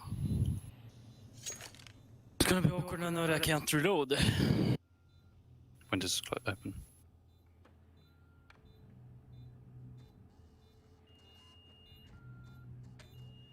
Oh! Who needs to reload? Oh, it was quite the clutch, wasn't it, Chad? Yeah, Crim's narrating the clutch. It jumped up, yeah. It's going to be awkward. I can't reload. Yeah. Apparently, it doesn't matter, Crims. Just hit a couple more bangers like that, mate. You might have map 2 in the bag. Just cast your clutches. Clearly, that's the way it works for Crims. Beautiful play have put Fnatic really within touching distance of a third here. Things would have to go disastrously wrong. Of course, 1xBet still favors ENCE after overpass. Out yard. Put a P250 on Poison. You tend to back your aimers in this one. John Hades away. They might be able to drop down the vent here. He wants the info, and Alex is just worming his way past him. Alex is not choosing to engage him, rather exploit and catch him on the return. This has got weird and bad for Fnatic. Okay, down low, that's nice. A bomb plant would be great. You have to clear out D. Her first ramp has arrived as well. It's only 1 from Pepsor, 2 with no bullets in the mag. It's up to Poison to come up and frag. 1 on the left side. Rotate through. He knows he's got to hunt this fight and isolate. Doors are open. Bomb to be planted. That would be great. Consolation prize here, even if he doesn't win. Yeah, and slipping through, jumping through into the arms of the two. He is getting a run down, and it's Spinks' Julies to secure a pistol for ENCE. Now that's 2 for 2. Take a deep breath if you're ENCE right there, because you should have lost that round, right? That Alex exchange in main was so awkward. That was Hades got saved by a teammate. Bullets to the back of the head were imminent during all of this. And it's because Alex started engaging on her as he processes there's one behind me, goes back into the smoke, then has been spotted, then is shut down. That's the savior right there. Thank you very much, Madden from the top rope. And just a couple of nice little headshots to close this one down. Diffuse comes in, buyback from Fnatic here. Alex will be the one graced with the AK-47 in his hand. Deagle for most and a CZ for Poison. So no scout on this T half. Safe smoke to cross here. Alex is going to try and worm on a bit of space, but he doesn't have anybody up close and personal here. The next point of contact may be Spinks in main or Hades all the way over towards locker room. He's hoping to catch the interested CT. Oh, it's a scary sound as the Org does pump lead through the smoke, but Hades needs to be ready. He's not. Mize on the reload. Alex stabilizes. A well-manufactured opening. Can't lose his teammates now. Spinks already ready to rotate through. Alex has to be prepared for this, and he was just caught out. Spinks does shut him down. He's already there to receive them now. Snappy as well. ENCE have handled this well, and look at the cancel. Immediately aware that the information may have been relayed a bit quicker than they anticipated. Yeah, problems now. Madden's close squeaky. Diha still top heart, and they're just going to milk them. Yo, Pepsaw's making things very interesting. And Diha's known, has to reposition. Diving into the CZ of Poison and winning the entire round just like that with a USP for extra style points. And some salt in the wound as well into the corpses. Just holding on in both of those situations there. Like, Hades getting caught off guard by that play. He didn't have any support towards Yard, was reloading in no man's land. Diha could have got run down here, so a nice run from Pepsa onto Madden, but he knows he needs to keep those hot toes moving and picks them all up. So it was a good stuff from Diha to shut this one down before it got out of control, and now a chance for ENCE to stabilize. Yeah, his perception there of just getting the first on Hut and immediately repositioning made those frags come to him really nice to look at. Double nade is even more satisfying to look at. Not for Pepzor, though. Yeah, this is a real opportunity now. ENCE want to keep as many players alive as they can, right? Make this one easy, start to stabilize on the CT half, force Fnatic to sweat, because if those type of plays that Alex are doing towards Yard can be accounted for, then they can start working on this CT hole. Remember in the first half where Diha wasn't given any space, he wasn't allowed to get down secret, wasn't able to push into warehouse too often. Well, they want to do the same here to Fnatic. You want some examples as to how effective those SMGs? Wow, nice one from Crims, and actually nearly finishing off Spinks as well. But look how much cash Diha has. Take a look at how many rounds we've just played. That's 3 CT rounds. Yeah. He has 8,200 in his bank account, and he's still got the MP9. He can operate with it quite easily here, especially if he wants to play close towards hard or squeaky, or maybe even drop down the vent and deal with secret. He could go aggressive Yard with it. He's actually dropped it across to Madden here, so he's going to upgrade himself into an M4. There's no T-side AWP, but the same can be said for ENCE. Hades hasn't opted to get out the big green just yet. An important round here, because if ENCE win this and the bomb doesn't go down, scoreline will very quickly be only a 2-round difference, with ENCE bearing down and breathing down the neck of an 11-9. A lot at stake and a disrupted smoke. They're going to try and pick around that. Now this is a one-way, right? This one-way right here is fantastic look over the smoke walls, and it almost stalls out a lot of T-Yard aggressive maneuvers. Now this one you can throw in a bunch of different ways. I mean, the Furia way was the most stylish. Here they come. Spinks, he just wants the head-to-head, and Crims' head is no more. Diha as well in the feed. Pepzor's clawed one back. Madden to be cleared. Good flashes. Need to see some fragging. Pepzor's let Madden get away. Low HP and bodyguarded by Hades. This back on this team is exactly what you prophesized, Chad. I don't see a plan unless Mezzi really wants to come up clutch. Madden good for a second frag in the round, and ENCE right back into nuke. Yeah, this is a problem here, because it will have to just be a Fnatic force buy unless they want to, half buy, unless they want to force buy into Galils, right? They could have maybe got an AK up and a couple of Galils alongside, but that's not going to get them everything they need to go for a set piece on a map like Nuke. This is a great second kill here from Madden, just worming into the line, 9 HP. And you can see these pistols come out. This is where ENCE truly need to hold on, because if Fnatic can break through early in a round like this, the economy's still not completely established for ENCE. This is going to put them teetering. Squeaky Molly lands. Disruptive stuff from Dihar towards Yard. Looks like he wants to get stuck into this. Yeah, he loves himself an MP9. Gonna once again get it whirring into action, sprays and burns down Alex to 4 HP. He's very lucky to have gotten away with that, but not for much longer. Space has been taken and Crims has been fragged. Kind of like how the first half started, very quick. One's gone down, that's Mezzi onto Hades. And with these quick plays, the CTs are just responding as fast, right? So it's a Mezzi with a lot of room. I was just laughing at how quick Dihar was back on Hut. He was the dude outside Yard, spraying at the smokes. Suddenly back up there, deals with the walkout from Pepsor. Or Poison, excuse me. Pepsor and Mezzi are lost in this 2v4. That's an important start. He has Kevlar. Look, it's not the best in the world, but Mezzi's hitting some bangers. 18 kills now. Well, they just walked through. If he holds his nerve, if he just holds this line, he may get one of the two. Oh, couldn't imagine the lineup there. I know, double Snappy dink. started walking earlier, and then Madden steps into it. Well, poor little Pepsor, 1v3. Throwback to all you oldies out there who were around when Zor was first popularized. Yeah. Became Zur.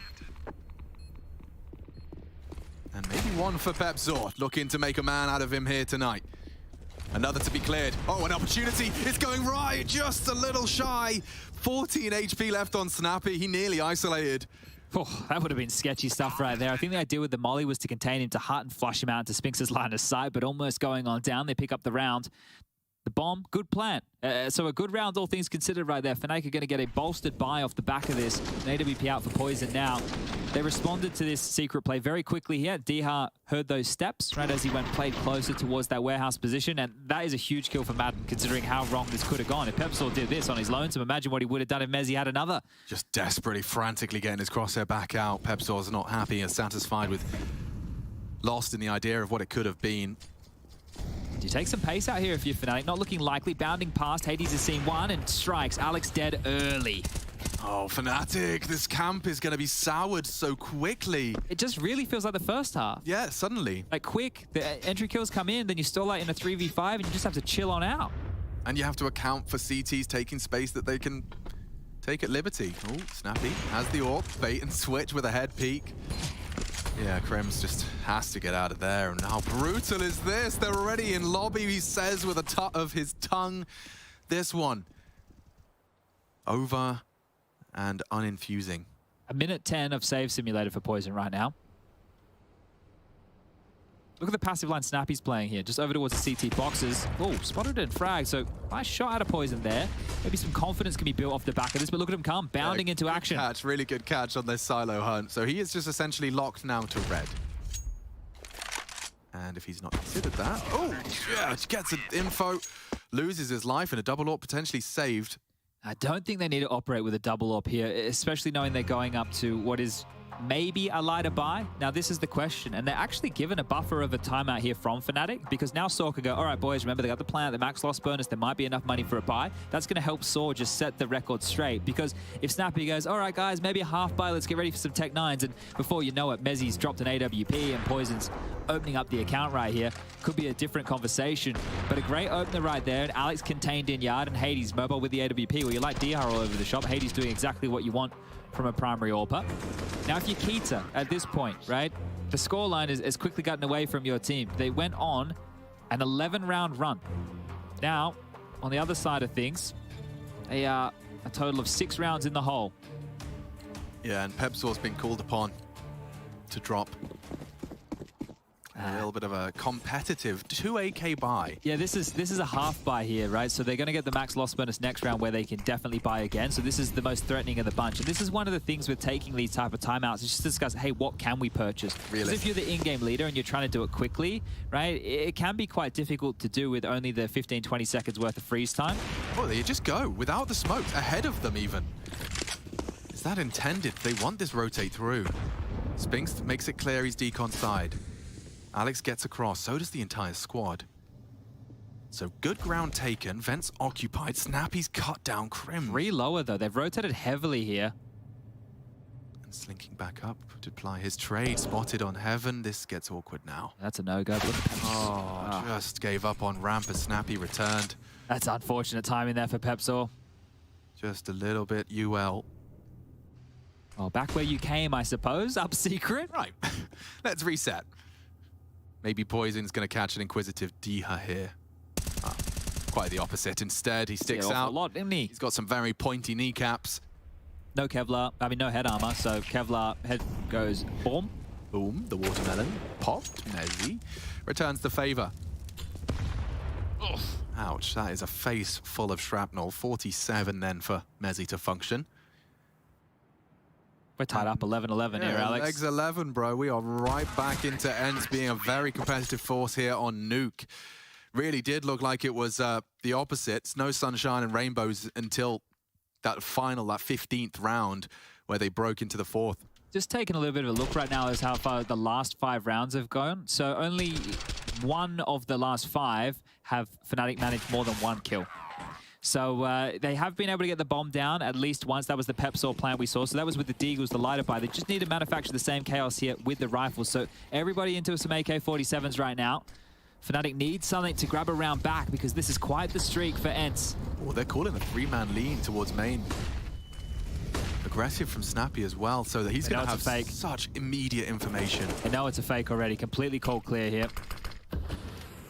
That smoke for Snappy to hang around in. Top pop. Charging through. Spinks ready and waiting. Greets him with hot lead, and it's just a massacre into the top site. There's only 2 of them left, Chad. We've still got a whole round to play out. Changing things for a moment, but Spinks is there, and actually 4 kills from him, shutting them down in front of Squeaky. Just repels the invaders, sends us straight back to dire straits. Yeah, he had a pretty quiet first half, but if you remember, one of the last rounds they were able to pick up was Spinks hitting a double kill on a Squeaky push. So he's been activated definitely in this last slew of rounds here. Oh. But this is the thing, as soon as Snappy calls yard clear, right, they threw so much utility, right? All the smoke walls, everything. You know it's going to be topside. And then the reaction off of the utility, Spinks has manufactured himself a position between the smokes and back down to a half by Fnatic, looking to keep things fast. Okay, let's see if pace favors them. It is very quick, very poppy. Mezzi's so dead, and so is the entire squad. Fnatic on the milk cartons, missing, absent. And Alex just trying to make it slightly more competitive. A good Mac 10 frag and an upgrade just about before Spinks shows up and finishes it again. 20 and counting at the top of the scoreboard. He is looking good. Yikes, this is... It's so quick, Chad. It's actually so... It's insane. If we look at this half, I feel like it's been 10 minutes. It's got... Yeah, this has really run away from them, right? And it feels like they've established nothing on this T side. Like, there's nothing that they can rinse and repeat. Oh, it's giving me the shivers, the heebie-jeebies. And the thing when you play a pacey game, we were saying the same thing about ENCE, right? You're running in through all the utility. Look at mollies, nades, flashes, everything. That's a poison team flash on 2 for Pepsor and Crims right there. And Spinks, well, back to 20 frags. So the beast is back. And hence, they're looking to pick this one up in 2. Movistar Riders awaits within that quarterfinal. One of the 2 teams to go undefeated at the Pro League group stage. Na'Vi, the only other. And you look at Movistar Riders, you know, they are a different kettle of fish, but sitting, waiting in that quarterfinal. I'm excited to see if they can continue to make the winner of this sweat. You mentioned Na'Vi, the only team to live up to the favorite tag and actually top their group, right? Everybody else has thrown us a bit of an oddball result, but maybe this is the pace change that Fnatic are looking for here. And ENCE are not to be snuffed at either. You know, in their group, they were a big reason.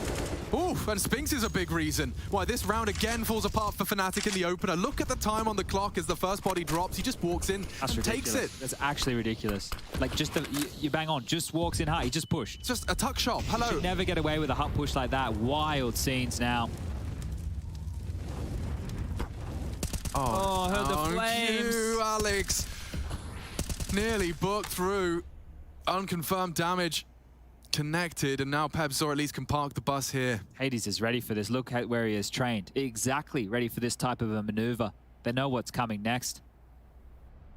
You need someone like Crims, don't you? Crims or Mezzi, but Mezzi's gone, and Crims is it. Tagged up, heavily tagged up, but he beheads Madden. With the low HP, he still stands vigilant for Fnatic. That's an opportunity now. Crims is trying to resuscitate this T side. Performance CPR live in front of everybody's eyes here. Spinks. Oh, blind gets another back. He doesn't take a point of damage. Full blind. Alex had the advantage, still shut down. Pepsor now at least activated with Hades' attention drawn. Poison. Not going to have any opportunities towards the rafters. But he does have one on sight, and Hades posted up and ready. Pepsor to strike from behind. Surely this is his frag every day of the week. He has to get this one. And he does. Provides it, opens up the top side. Can Crim's resuscitation double do more? Looks like it can. Pepsor with another. Snappy coming in hot as the flames subside, and the flash connects. The spray does not. 12 secure. And the sweat off the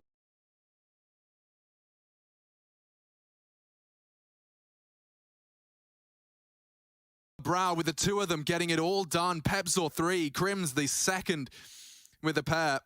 And that was exactly what Fnatic needed. Defibrillation complete. Oh, real opportunity given there. That is a massive opportunity, and that's the two remaining Swedes of this team stepping on up, because it felt like Spinks has done it all. We're talking about this done and dusted within the first few seconds of that Spinks hut push. You can see not accounting for the late lurk of Pepsor, right? Because it's normally Alex on those yard crawls. He's able to get the long-range spam of Tamer against Snappy. So huge stuff here. Gonna need a couple more consecutive rounds right now to break the balance of ENCE here. Hades is forward with the AWP. Spotted Pepsor down this time, and the spam coming through. He's got another! Oh my God! Hades has just done it again. This time it's his turn in the spotlight. Maybe Snappy a bit over eager on this and won't be punished upon the fade just yet.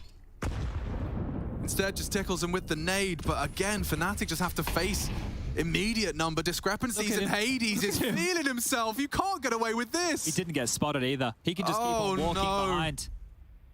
This is a very, very unique maneuver. We haven't seen this one from Hades, and neither has Crims, as the no-scope connects into lobby. Mezzi forced to acknowledge there may have been a gap.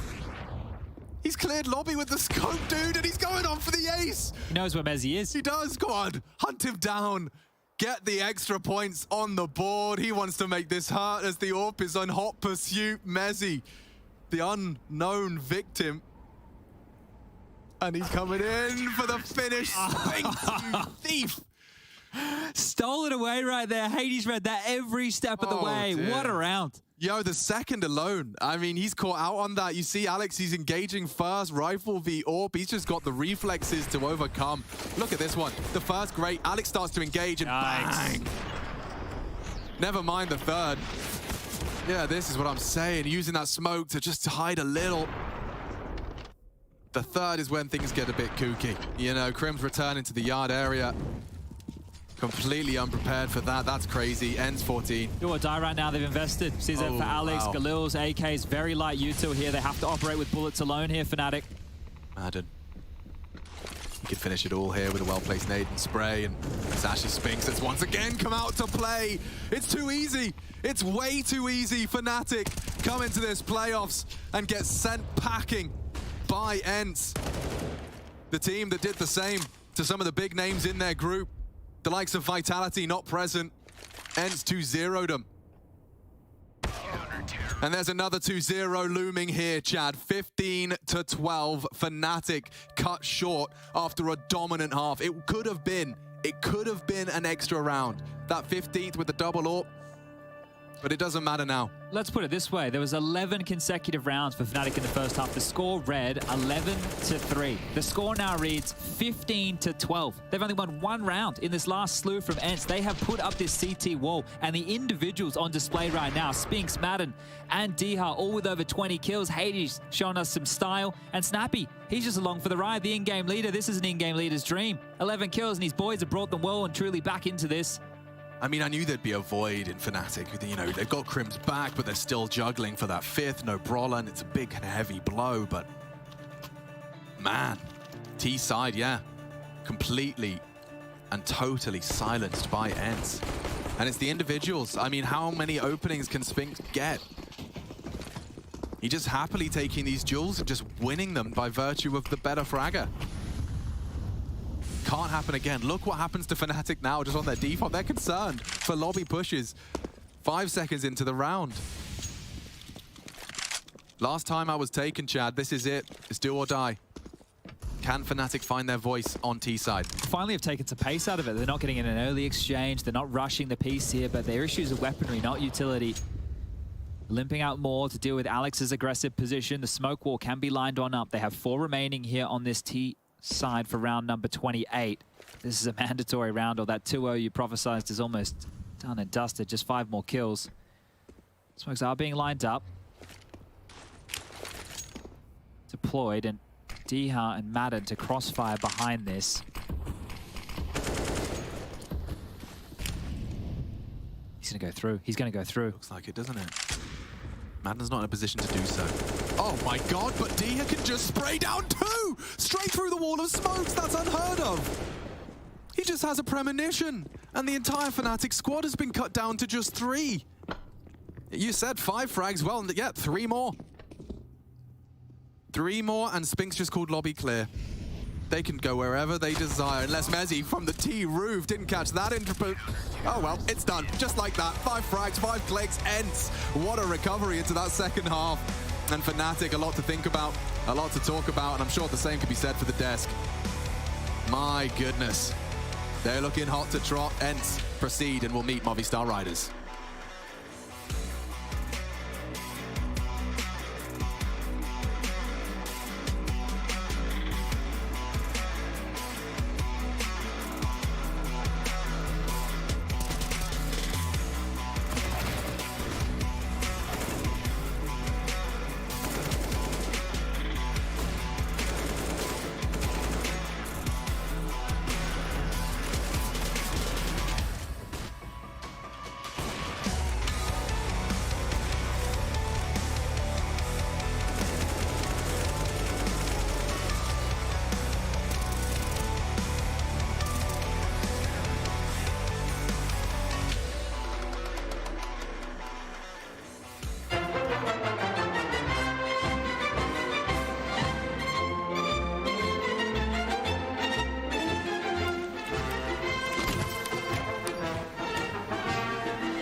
One more on me, that one.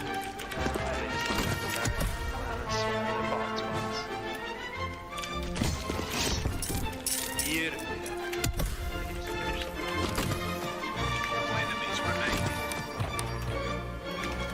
One, two, guys.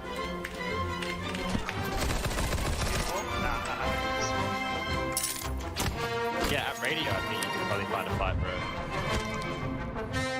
One guy in the red house you just went over.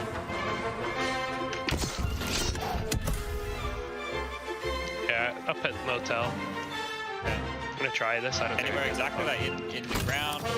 It was towards the back of motel. What about him?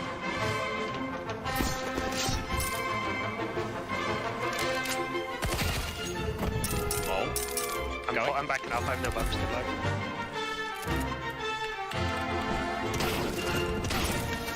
That was sick.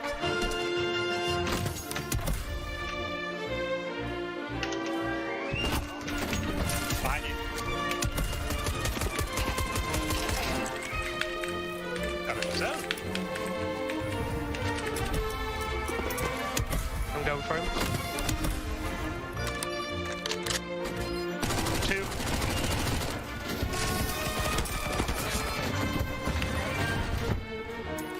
Enemy remaining. Bump that. Oh, the ammunition. He didn't know there's nothing left. Oh, the one bullet in the UMP.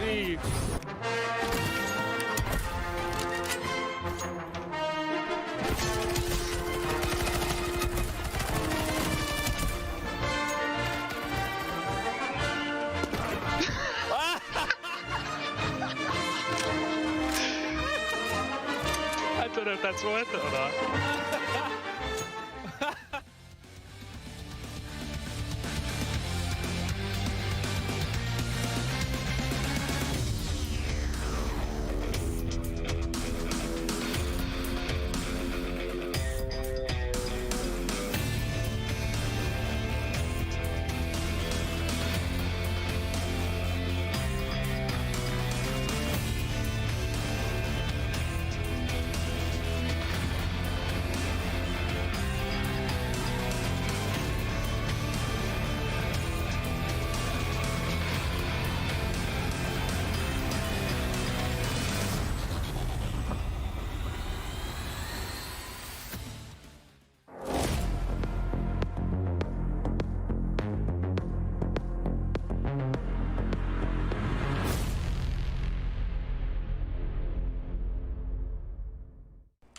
Two more out there.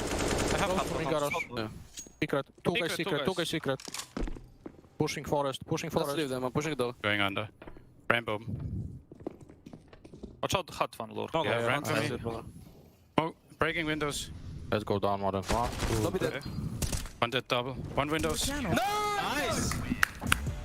Nice indeed for the side of ENCE. Of course, they secure the series 2-0.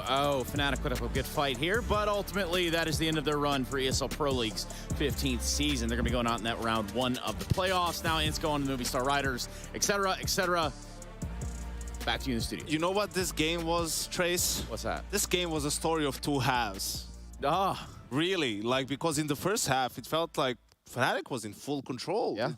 It seemed like they got ENCE a little bit flustered, right, the way that half went, and then we switch to the second half. There's all that main nonsense with Alex going on, right, and Fnatic just couldn't get anything done on the T side. The thing is, like, if ENCE fixed that one mistake they had this match, they're going to be playing that semifinals too. I'll call it right now. The mistake that they had is like not having a plan B on the T side of Nuke. Usually because Alex is playing close to main, Op is playing around the warehouse and T-Red, right? And there's always around that. Nothing against, nothing in the secret or anything like close to T-Red. Sorry. And after that, there was no response from ENCE. Like, usually what you do, what I used to do, I call a different type of smokes, default smoke, different timings, to kind of cancel that presence in main and warehouse and try to like split outside or go maybe on ramp. They didn't do anything like that. That's cost them too many rounds. So if they fix that for the next game, they're going to be in the semifinals 100%. And then onward, perhaps, right? I mean, you think they moved through the Movie Star Riders, such as? Yeah, 100%. I don't have no doubt, because the way they play around, the way how they react to certain things, and how sharp they are right now, especially Spinks, which we saw that he delivered again in this game. I don't think there is any doubt who's going to win that matchup in my head. I had no doubt in Crims getting the job done. What do you think? Yeah, he stepped up. We had that 1v3 from him, which was another sign to me that something's wrong, something's going on with their comms or something, right? Like, you can tell here, he's in a 1v3, gets the first kill. Now they know where he is. And then you see Hades running in through the main smoke to go down vents. Now, I don't know if Spinks called it like, oh, he's checking outside, so he thought he had timing or whatever, but I think it was just a little bit unnecessary. Then leaves Crims in a 1v1, and we heard him say, oh, I can't make a sound if I reload. Well, he can just get it done with the deagle. But there was another thing we noticed in the green room. So it was 3-0 for ENCE. First gun round, they lose it. They have money to rebuy. They lose the second gun round. And then in a round where they're supposed to eco, they force for a third time and call a hot pop where they get completely decimated. And it's like, why are you doing this? Like, Fnatic wasn't in reset territory anymore. I think you were spot on in the first situation when there was a communication breakdown, when somebody or Spinks 100% said that he's checking outside, he's swinging outside, and then Hades was trying to use that timing to jump into it. It was completely wrong, and communication breakdown led to that one-on-one, which was wonderfully played by Crims nonetheless. And when the communication breaks down, the whole machine breaks down. Is that right, Kassad? Well, close enough. Close enough. That'll do. No, I look over this and I say commiserations over there on the side of Fnatic. They actually got themselves this far as Pro League goes, which might even be a mysterious bit to itself if you start to examine the roster and they're in. The thing that they qualified, nobody expected that they have this, weird lineup at the beginning. Now they have Crims back and everything. They said they didn't practice at all, almost. They had like individual practices because of the COVID situation with Poison and Crims like all together. I really hope they get to practice right now after this event. They're going to get to go home or maybe do a boot camp for the RMR and, deliver a better result than today. Yeah, and it just looks for, it screams for stability, I think is what it is. For us, we don't scream at all, but we do hear from ENCE, the victors of the match. Hey everybody, right now I'm joined by Snappy from ENCE. Snappy, congratulations. We are going to see your team in the quarterfinals. I don't have too many questions when it comes to the first map, but the beginning of Nuke, it didn't go like that easy. Usually teams try to go 5, 6 rounds, but somehow you kind of had problems planting those bombs. Was it something that was happening on your side, or were Fnatic just really successful at denying you? I think the first weapon round we had some good chance to win, but then after that, I think we maybe trusted our counter a little bit too much. Like, we kept running our head into a wall, and I think in the end we definitely should have won the 3v1 and 3v2 and possibly gotten 5, 6, 7 rounds at least. But at the end of the day, they also played a really strong CT, and I think Messi on door especially was a problem for us. I think he's a really great player, and he made it tough for us today. I mean, at the end of the day, you won with a score of 2-0, but your next opponent is going to be Movistar Riders, a team that went 5-0 in their group, and they're like kind of like also like the dark horses of their group, just like you. Some teams say like sometimes it can be like harder to prepare against teams that are kind of like lower ranked than they are. Do you have the same feeling? No, not really. But I have a lot of respect for Movistar. I think they are a good team that have grinded their way to the top, or at least getting closer, right? And I think they have a really good in-game leader in Alex, a really good Orba and Son Pios, and a good cast around it. So we definitely don't underestimate them. At the same time, obviously, I think their group was also a bit weaker. However, they still beat both players and Liquid, so you have to be pretty good to do that. So we definitely have to give them a lot of respect.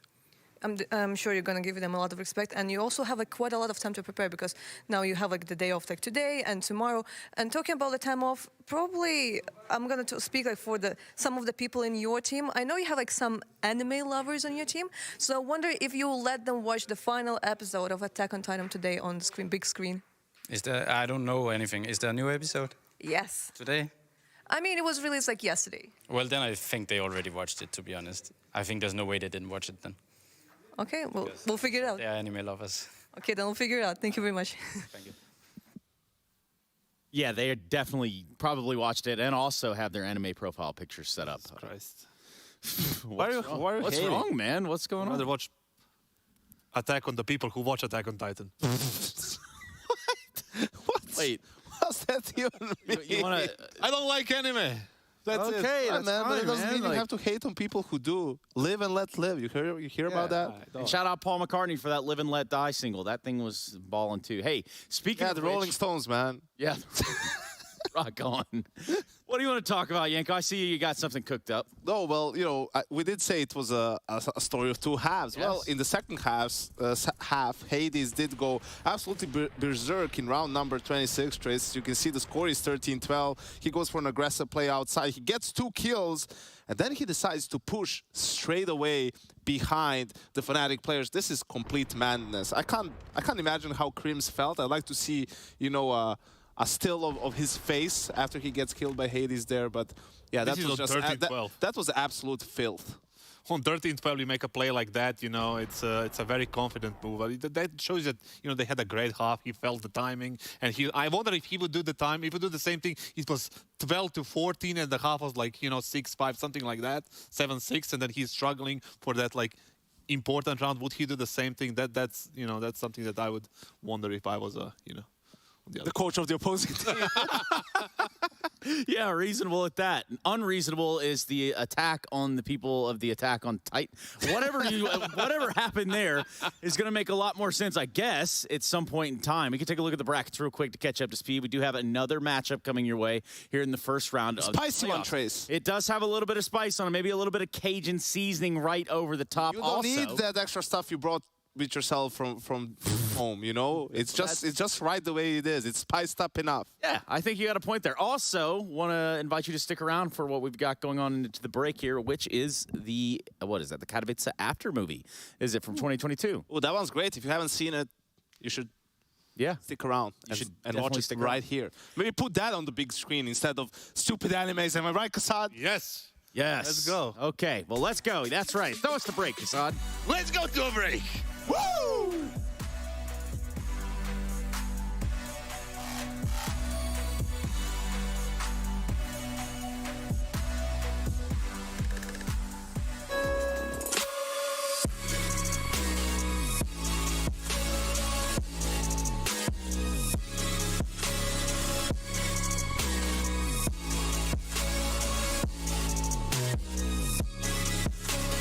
You love it, you wear it.